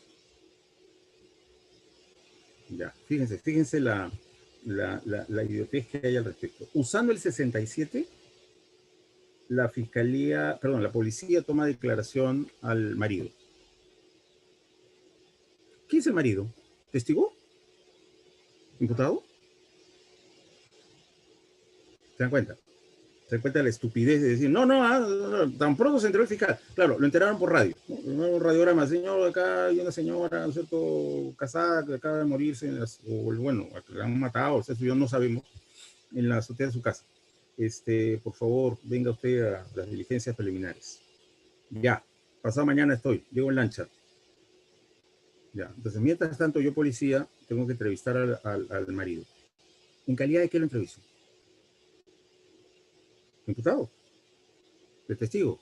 Ya, si no está a la disposición del fiscal, ¿no es cierto?, ¿cuál es el estatus de esa persona? Se dan cuenta la sandez de decir tonterías cuando uno no conoce pues la cancha, no conoce la realidad, ¿no es cierto? Bien. Claro, seguramente han querido castigar a los fiscales por flojos, ¿no? Porque se toman conocimiento hoy y se tardan 3 semanas en sacar la disposición. Entonces, su castigo, entre comillas, es no, declarar que las diligencias ya empezaron desde que tomó conocimiento. Sí, pues idiota, pero ¿y qué pasa con la calificación? ¿Qué pasa con las personas que están siendo convocadas a declarar? ¿En calidad de qué están si no hay ningún documento formal que diga cuál es su situación dentro del proceso? ¿No es cierto? Entonces hay que tener mucho cuidado con eso, ¿no? La clásica pregunta que dice la leyenda, Jesucristo nos ampare, ha arruinado tantas relaciones tan bonitas en el panorama universal, ¿no? Él y ella, ¿no es cierto?, felices de estar juntos, hasta que ella viene con la pregunta fatal. ¿Qué somos? ¿Qué soy para ti? ¿Qué significo en tu vida? Ya, eso es lo que va a decir el citado cuando el fiscal todavía no ha sacado la disposición, ¿no? Es citado por las autoridades y va a decir eso. ¿Qué soy para ti? ¿Soy testigo? ¿Soy agraviado? ¿Soy imputado? ¿No? Bueno, en fin. La investigación preparatoria formalizada tiene los fines del artículo 321, inciso 1, y yo quería destacar que entre esos fines están una serie de indeterminaciones que se han sostenido por parte de algunas personas como si esto tuviese una necesidad de ser establecido desde el comienzo de las investigaciones. Reunir elementos de convicción, de cargo y de descargo. Entonces hay idiotas que, estando todavía en investigación preparatoria formalizada, dicen, conmino vía tutela que el señor fiscal me diga cuáles son los elementos de convicción que tiene. Disculpa, mi idiota, según el 321, inciso 1, no según el fiscal flojo, no. El 321, inciso 1, dice que tiene por finalidad reunir los elementos de convicción. Finalidad, idiota, se llama finalidad porque es al final, ¿no es cierto? Si se dieran al principio no serían finalidades, serían principalidades, ¿no? O inicialidades de la investigación preparatoria. No, idiota, el código dice son finalidades, se llama finalidad porque es al final, como su nombre lo indica, ¿no es cierto? Y por lo tanto, no tengo por qué darlos antes de que acabe la investigación, tienen que darse al final. Lo dice código, no lo digo yo, lo dice código. ¿Okay? ¿Ya? Fíjense qué hermoso la investigación. Determinar si la conducta criminal es delictuosa. Más hermoso. Determinar las circunstancias. Dentro de las tutelas, por falta de imputación necesaria, el señor fiscal no me detalla las circunstancias. Papá, el código dice que las circunstancias se fijan al final. ¿No es cierto? Voy a invocar una salsa de hace 33 años. Ya sé que casi ninguno de ustedes habían nacido hace 33 años, pero una salsa hace 33 años decía, la vida es así, no la he inventado yo. El código es así, no lo he inventado yo. ¿Quién dice que las circunstancias están al final de la investigación? No al comienzo, no en medio, al final. ¿Quién te lo dice? ¿Lo digo yo? No, lo dice el código. El código dice la finalidad de determinar las circunstancias. Y mátense la risa. Identidad del autor, partícipe o víctima. Identidad del autor, partícipe o víctima. Momentito, vamos al 336. El 336 me dice que una de las cosas que tengo que poner son las generales de ley de las personas contra las cuales formalizo. Ya, perdón, ¿ahí no hay una falla? No, no hay una falla. Sí tengo que poner que estoy incriminando a Jairzinho y tengo a todas las generales de ley de Jairzinho. Nombres completos, apellidos completos, fecha de nacimiento, nombre de su papá, nombre de su mamá, domicilio, grado de instrucción, etcétera, etcétera. Y lo mismo. Imputo la acción delictiva también a Carlos, igual. Tengo que dar su nombre completo, domicilio, número de DNI. El tercer imputado es Paolo, igual. Tengo que poner sus nombres completos, domicilio, edad, fecha de nacimiento, nombre de su papá, nombre de su mamá, etcétera, etcétera. No estoy obligado a decir cuál de ellos es autor y cuál de ellos es partícipe. Tengo perfecta potestad como fiscal de decir quién de ellos es autor y partícipe. Lo sabremos al final, señor juez. Y lo dice el código, ¿eh? No lo digo yo, está en el código. Está en el código. Mucho cuidado, ¿ya? Porque esas tutelas, ¿no es cierto?, en medio del proceso, ¿no? Como si el fiscal fuese adivino, ¿no? Ahorita tienes que decirme todas las circunstancias. No tengo que darte ninguna circunstancia. Lo dice el código. O sea, ¿no te gusta? Bueno, escríbele a tu congreso, a tu hermoso congreso, para que cambie, pues. Pero mientras no lo cambie, ¿qué dice la ley? La ley dice que eso sea al final. Y no tengo que tenerlo antes. ¿Qué puedo hacer? ¿No es cierto? Está ahí. No, pero el 336, inciso 1, dice que tienes que tener una sospecha suficiente. Bueno, mi querido amigo, es cierto, tengo que tener una sospecha suficiente, pero esa sospecha suficiente no incluye estas cosas. ¿Por qué no incluye estas cosas? Porque a mí no me da la gana que las incluya. No, lo dice la ley. Entonces, otras cosas harán la sospecha suficiente, pero las del 321.1 no. Ellas no hacen la sospecha suficiente del 336, inciso 1, para formalizar. No la hacen. Repito, es lo que dice la ley. ¿Qué culpa tengo yo? ¿No es cierto? No me echen la culpa a mí. Entonces, todos esos que defienden una imputación necesaria excesiva en contra de la fiscalía, creo que no han leído el código. Exactamente igual de los señores que han hecho la casación 66-2010, que la han hecho con el Código de Procedimientos Penales en la mano, ¿no? Las actas de investigación que cuentan con la participación del Ministerio Público valen como prueba. Ya, con esa idiotez en mano han hecho una casación del nuevo código. En el nuevo código no existe eso. No hay ninguna norma, salvo estos 5 supuestos que ya anuncié, no existe una obligación del fiscal de estar en todos los actos de investigación. No existe. Entonces, no se puede crear jurisprudencialmente algo que la ley no dice, ¿cierto? Eso hay que tenerlo muy en claro. Los efectos son sumamente importantes. Los dos efectos son sumamente importantes de formalizar. El primer efecto es suspender el plazo de prescripción. Sobre eso, los jueces trujillanos, cuando el código nació, decían, no, ahí hay un error, el código se ha equivocado. No es suspender, es interrumpir.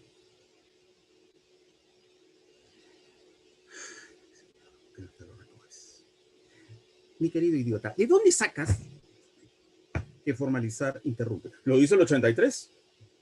Está en el 83 del Código Penal. Es que no lees el Código Penal, por eso dudas. No, pero el 83 es clarísimo. ¿Qué dice el 83, idiota? El 83 dice, P, que las actuaciones, P, del fiscal, P, interrumpen, P. Idiota, ¿las actuaciones del fiscal empiezan con la formalización? Idiota. Lee 329, lee 330. ¿Ya? Antes de rebuznar, lee. Las actuaciones del fiscal no empiezan con la formalización, idiota. Las actuaciones del fiscal empiezan con las diligencias preliminares, idiota. Lee, pues, lee. Tú eres el que debe leer. Lee 329, lee 330. Es con las diligencias preliminares que actúa y que empieza la actuación del fiscal. Entonces, ¿qué es lo que interrumpe la prescripción? Es el inicio de las diligencias preliminares, no la formalización. ¿No es cierto? Ya. Entonces, ¿cuándo se interrumpe la prescripción? Cuando se inicia la diligencia preliminar. Ya. Entonces, no se puede interrumpir, como dijo el doctor José Luis de Caros, doctor presidente del Poder Judicial, en el acuerdo plenario. Ahí tuve el honor de ser ponente, de ser amicus curiae. No se puede interrumpir algo que está interrumpido, pues. Si ya lo interrumpí con el inicio de diligencias preliminares, no puedo volver a interrumpirlo con la formalización, ¿no es cierto? Así que, ¿qué nos dijo el acuerdo plenario 1-2010? Nos dijo lo que decía una vieja canción de Julieta Venegas y Paulina Rubio, que ya no estaba de moda el año 2010, ya había pasado de moda desde casi 10 años antes esta canción. Nada de esto fue un error. O sea, para los idiotas que decían, no, no, no, no, lo que ha querido decir el 339 es que el fiscal interrumpe la respuesta de la Corte Suprema Corte Penal 1/2010. No, no, idiota, no es interrumpe, es suspende. No hay un error, no es un error. ¿Ok? Nada de esto fue un error, es suspende. Hubo una revaluación, el 3/2012, en el Acuerdo Penario 3/2012. ¿Qué se dijo en esta revaluación? Sí, es cierto, por si acaso, es suspende, no es interrumpe. Eso es clarísimo. Y el tema es que el acuerdo plenario 3/2012 dice, pero tampoco puede ser un plazo indeterminado. Y entonces se sacó una sandez. ¿Cuál es esta sandez? La sandez es que se dijo, tiene que tener un tope. Y eso significa lo siguiente, no saben qué cosa es plazo razonable. Solo una persona que no sabe qué cosa es plazo razonable va a cometer la sandez de ponerle un tope. Pues papá, son dos cosas excluyentes, pues. Ponte de acuerdo. ¿Cierto? Ponte de acuerdo.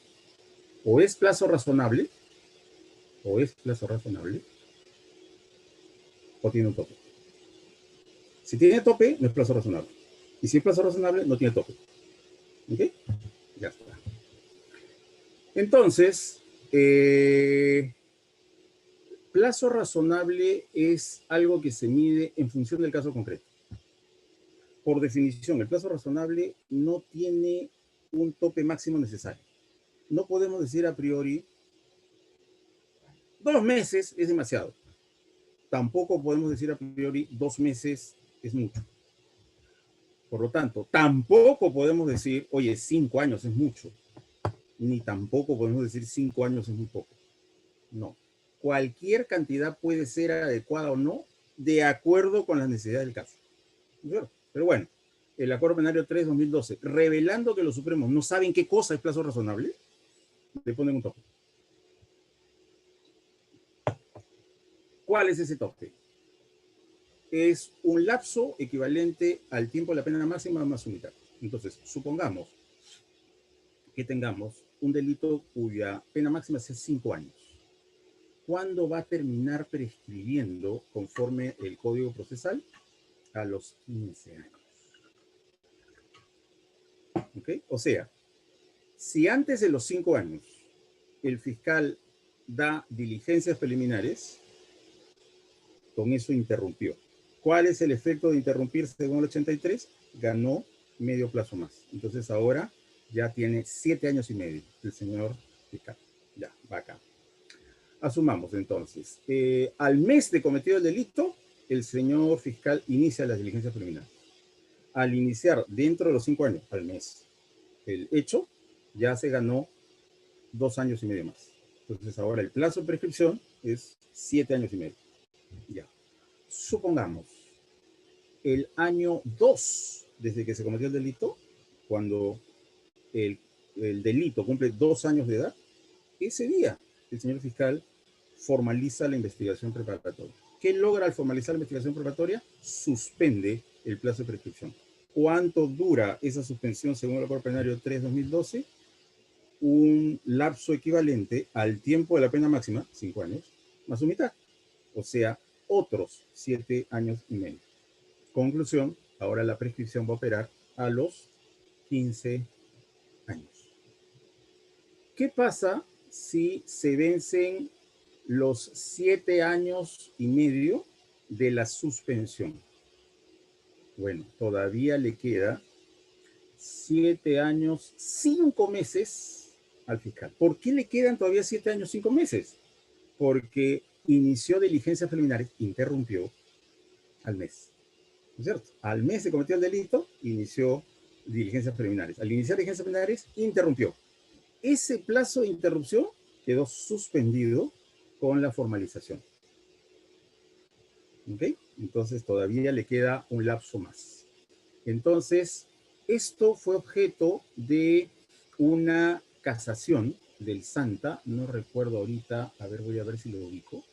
en que la Sala Superior de Tacna volvió con la canción, o mejor dicho, con lo contrario a la canción de Julieta Venegas y Paulina Rubio. Dijeron, no pues, esto no puede interpretarse así. Y dije, ¿por qué no? No puede interpretarse así porque eso sería triplicar el plazo de prescripción. Ya está, ya lo ubiqué. Es la casación 332-2015 del Santa. Casación 332-2015 del Santa. Entonces la sala de apelación del Santa se espantó. Dijo, no, no puede interpretarse de esa manera. ¿No es cierto? Sería triplicar. Pondera, varón, triplicar, no te pases. ¿No es cierto? Entonces hay que interpretar como hicieron los trujillanos. No, no, no, quiso decir el código interrumpir, ¿no es cierto? Y ya, sale esta casación y esta casación una vez más les canta la canción de Julieta Venegas y Paulina Rubio. No, nada de esto fue un error. Haciendo el combo mix del 339 con el acuerdo plenario 3-2012, sí, se trata de eso. Se trata de que un delito cuya pena máxima es 5 años prescriba entre interrupción y suspensión a los 15 años. De eso se trata. No fue un error, no se nos escapó, no es que no lo ponderamos, no, esa fue la idea. Esa fue la idea. ¿Ok? Como solía decirle yo a mis alumnos, ¿no es cierto? El viejo chiste facebookero, cuando la elfa, ¿no es cierto?, deja vestido y alborotado a su galán y le corta la relación por tóxico. Entonces el pobre galán, ¿no es cierto?, apesadumbrado porque su elfa lo abandona, le dice, pero mi amor, no vas a encontrar a otro hombre como yo, ¿no? Y la elfa le responde, esa es la idea, esa es la idea. Nunca más encontrar un miserable como tú. ¿No es cierto? Esa es la idea. Entonces, igual acá, ¿no? Entra llorando a la sala de apelaciones, pero señor, no puede ser, porque eso va a triplicar, qué horror. Esa es la idea, idiotas. Esa es la idea. Triplicar. De eso se trata. No, no, no es un exceso, no es que no nos dimos cuenta, no, no. Esa es la idea. Para eso lo hicimos. ¿No es cierto? Ya. Muy bien. Lo segundo, justo para ya empatar, el tema de el fiscal ya no puede archivar por su propia decisión la investigación. Ya no lo puede hacer. Y vamos a ver por qué. Bueno, acá hay una mera enunciación de cuáles son los actos de investigación. Sé que las próximas clases de este diplomado va a abundar sobre ello y también como va a venir otro profesor más adelante, no puedo, digamos, dedicar más tiempo, tengo que acabar en el tiempo dado. Aquí hay una mera enunciación de los plazos, eso también es algo bastante sencillo. Y repito, como este documento va a ser alcanzado a ustedes, creo que no hay mayor problema. El tema es el sobreseimiento. ¿Por qué cuando el fiscal ha formalizado, el fiscal él mismo no puede archivar la investigación? Es por el 139, inciso 11 de la Constitución, la cosa juzgada. Si no fuese una decisión judicial la que cierre la investigación preparatoria formalizada, entonces podría reabrirse el proceso una y otra vez. O sea, dos empresarios enemigos, primero el señor A denuncia al empresario B por estafa. Ya. Como no están los elementos de la estafa, se archiva la estafa. ¿Qué hace el empresario A? Ya, ahora desgraciado te fregaste. Ahora te voy a decir los mismos hechos, pero por apropiación ilícita. Ya. Se hace archivado. Ya. Ahora, denuncio los mismos hechos, pero esta vez digo que es fraude de la administración de personas jurídicas. Archivado. Ya. Como acá hay acciones industriales que no se han pagado a los trabajadores, delito laboral, delito contra la libertad de trabajo. Archivado. Como a propósito de las operaciones que estoy denunciando, no se pagaron impuestos, defraudación tributaria, y así sucesivamente, ¿no es cierto? Entonces, para evitar que la persona pueda ser objeto de investigación preparatoria formalizadas una y otra vez por los mismos hechos, entonces hay que sellar eso, y eso se sella con una declaración judicial de sobreseimiento, según el 139 de la Constitución, ¿no es cierto? El sobreseimiento tiene el valor de cosa juzgada. Se sigue el principio de legalidad para archivar. O sea, no es porque el fiscal se cansó, no es porque ya no está durmiendo sus horas, no es porque tiene mucha carga de trabajo, no, no, no. Si se va a archivar es porque se dan las causales de ley. Las causales están en el 344, inciso 2. nosotros seguimos una vez más la no disponibilidad del proceso penal. Y aquí viene esta frase, ¿no? Fiat justitia et sirrua celum, que quiere decir, hágase justicia, así se parta el cielo. Esa es la meta ideal de nuestro sistema procesal, y por eso no se puede retirar la denuncia, y por eso el fiscal no tiene la potestad de retirar la acusación o de decidir no acusar porque no quiere, ¿no es cierto? Eso tiene que estar seguido en causas previstas en la ley, concretamente en 344, inciso 2. Si el juez considera que... una precisión para Daniel Maquiavelo, muchas gracias. Y también de William Rodríguez. El caso Chauca Temoche, voy a ubicar el número, es una sentencia del TC, del maravilloso TC, que hoy día me pasaron un meme en WhatsApp magistral, y es en efecto el nombre histórico de la casa donde está ubicada el Tribunal Constitucional. Es la Casa de Pilatos, ¿no? La Casa de Pilatos. Muy bien, los habitantes, los inquilinos de la Casa de Pilatos, local central del tribunal, emitieron en 2008 la sentencia del caso 2725-2008, que es un habeas corpus del caso Chauca Temoche. Entonces, respondiendo a Daniel y a William, en el caso Chauca Temoche, el archivo de diligencias dice el TC puede tener dos causas. Causa número 1, el hecho no es delito. Causa número 2, al momento en que tengo que cerrar las diligencias preliminares, que no pueden durar toda la vida, no he encontrado los elementos suficientes.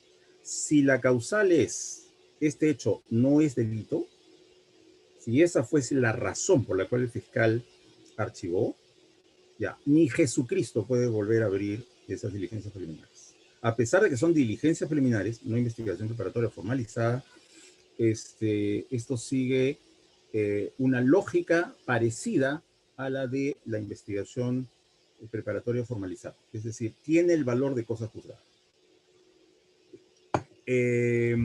Por lo contrario, si el fiscal archivó sobre la base de que no hay elementos suficientes hasta el momento que tengo que archivar, entonces el asunto queda como reabrible si es que según el 335 aparecieran nuevos elementos.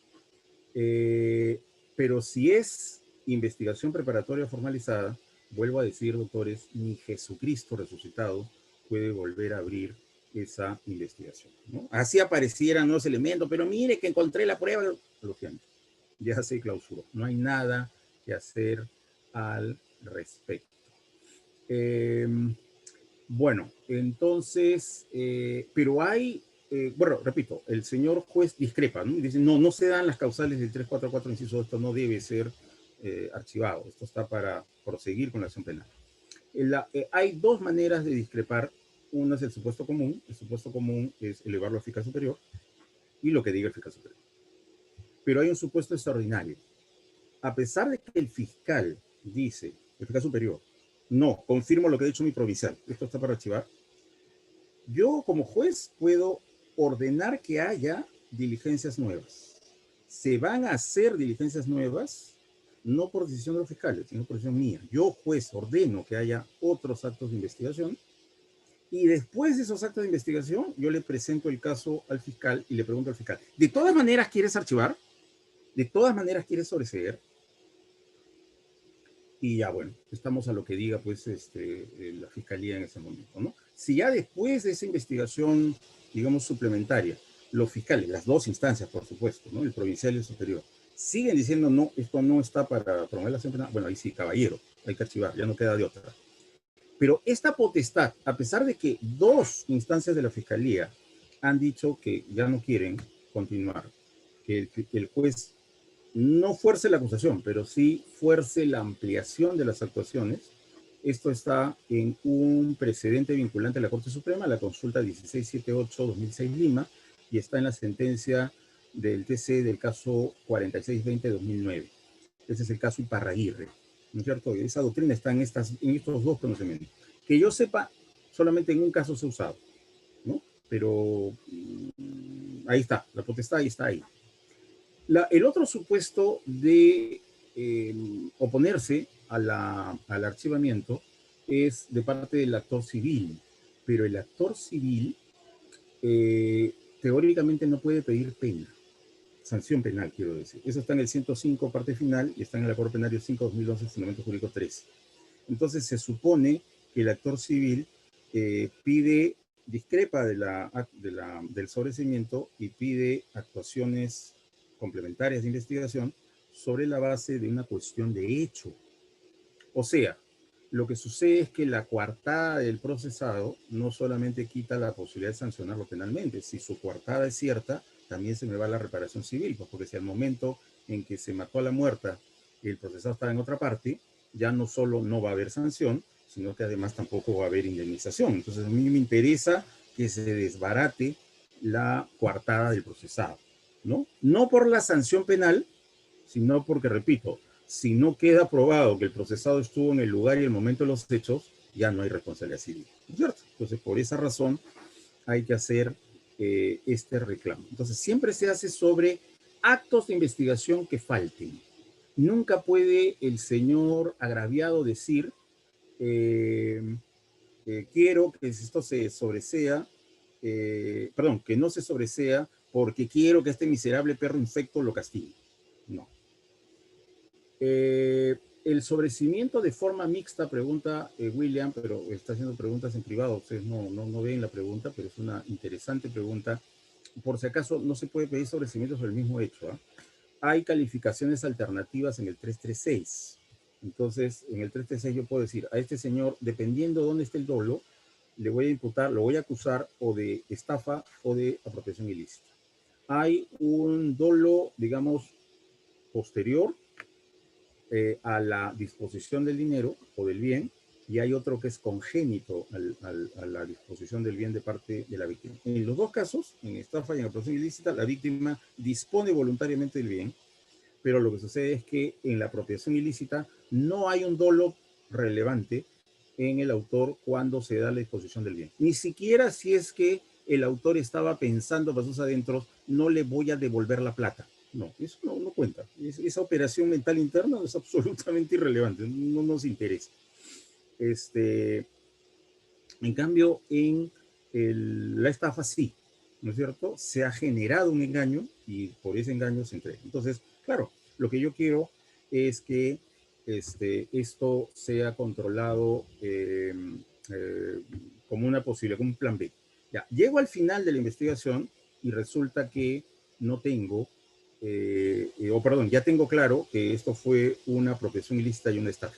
No se puede pedir sobreseimiento sobre la estafa y acusar por la apropiación ilícita. Nunca se comete ese error. ¿Por qué? Porque lo que se sobresee son hechos, no tipos. Entonces, si el hecho, el contrato, el negocio jurídico ya fue objeto de sobreseimiento, no puedo luego postular una acusación por el mismo hecho. Entonces, ¿qué hay que hacer con esas calificaciones alternativas del 336? Simplemente hiero a la otra calificación jurídica con el dardo de mi diferencia.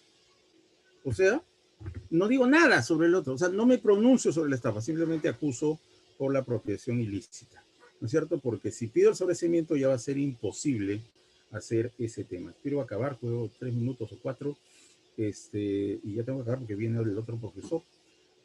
En la acusación tienen que verse temas de imputación necesaria, o sea, que los hechos estén narrados de manera suficiente. Se trata de prohibir que se introduzca el juicio prueba ilícita, se trata de pedir que se cumplan las formalidades. Por ejemplo, se está usando como elemento de convicción un acto procesal donde debió estar el fiscal y el fiscal no está. Pero el código dice que tiene que estar el fiscal, no que a unos señores de una casación se les ocurre que el fiscal tuvo que estar. No. La ley dice que el fiscal tuvo que estar y no estuvo. ¿No? A eso vamos.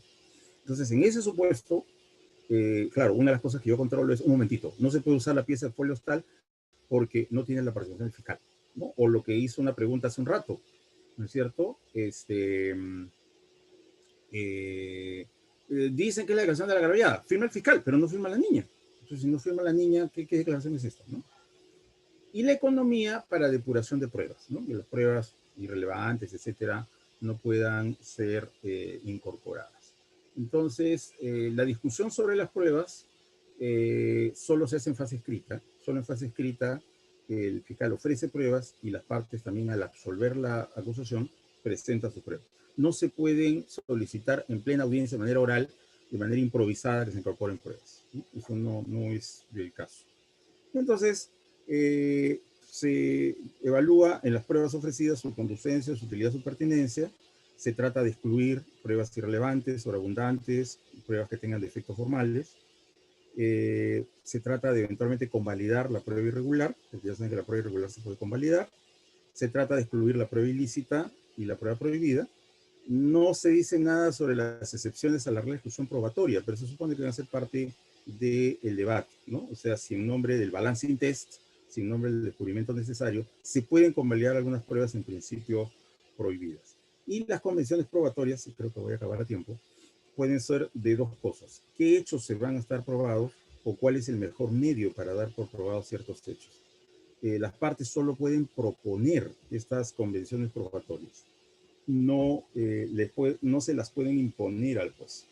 Y, por lo tanto, la decisión del juez de aceptar o no aceptar estas convenciones es inimpugnable.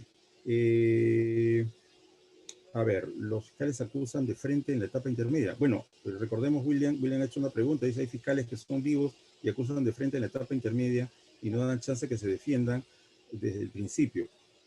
Bueno, el fiscal tiene que acusar por escrito, la acusación se corre traslado al procesado y el procesado tiene ahí la oportunidad pues de controvertir, ¿no? Si se trata de un supuesto de salto, o sea que sin hacer prácticamente diligencias el fiscal postule la, eh, postule la acusación, eso se llamaría proceso inmediato. Y el proceso inmediato tiene algunas exclusiones, ¿no? Los casos complejos y los casos de pena alta no pueden ser objeto de proceso inmediato. Entonces, con esto se garantiza, o por lo menos relativamente se garantiza, que exista un marco posible de defensa frente a una acusación, digamos, un poco abreviada, ¿no? Bueno, con esto doy por finalizada mi intervención en el filo de la hora, porque sé que va a venir otro señor docente, ¿no?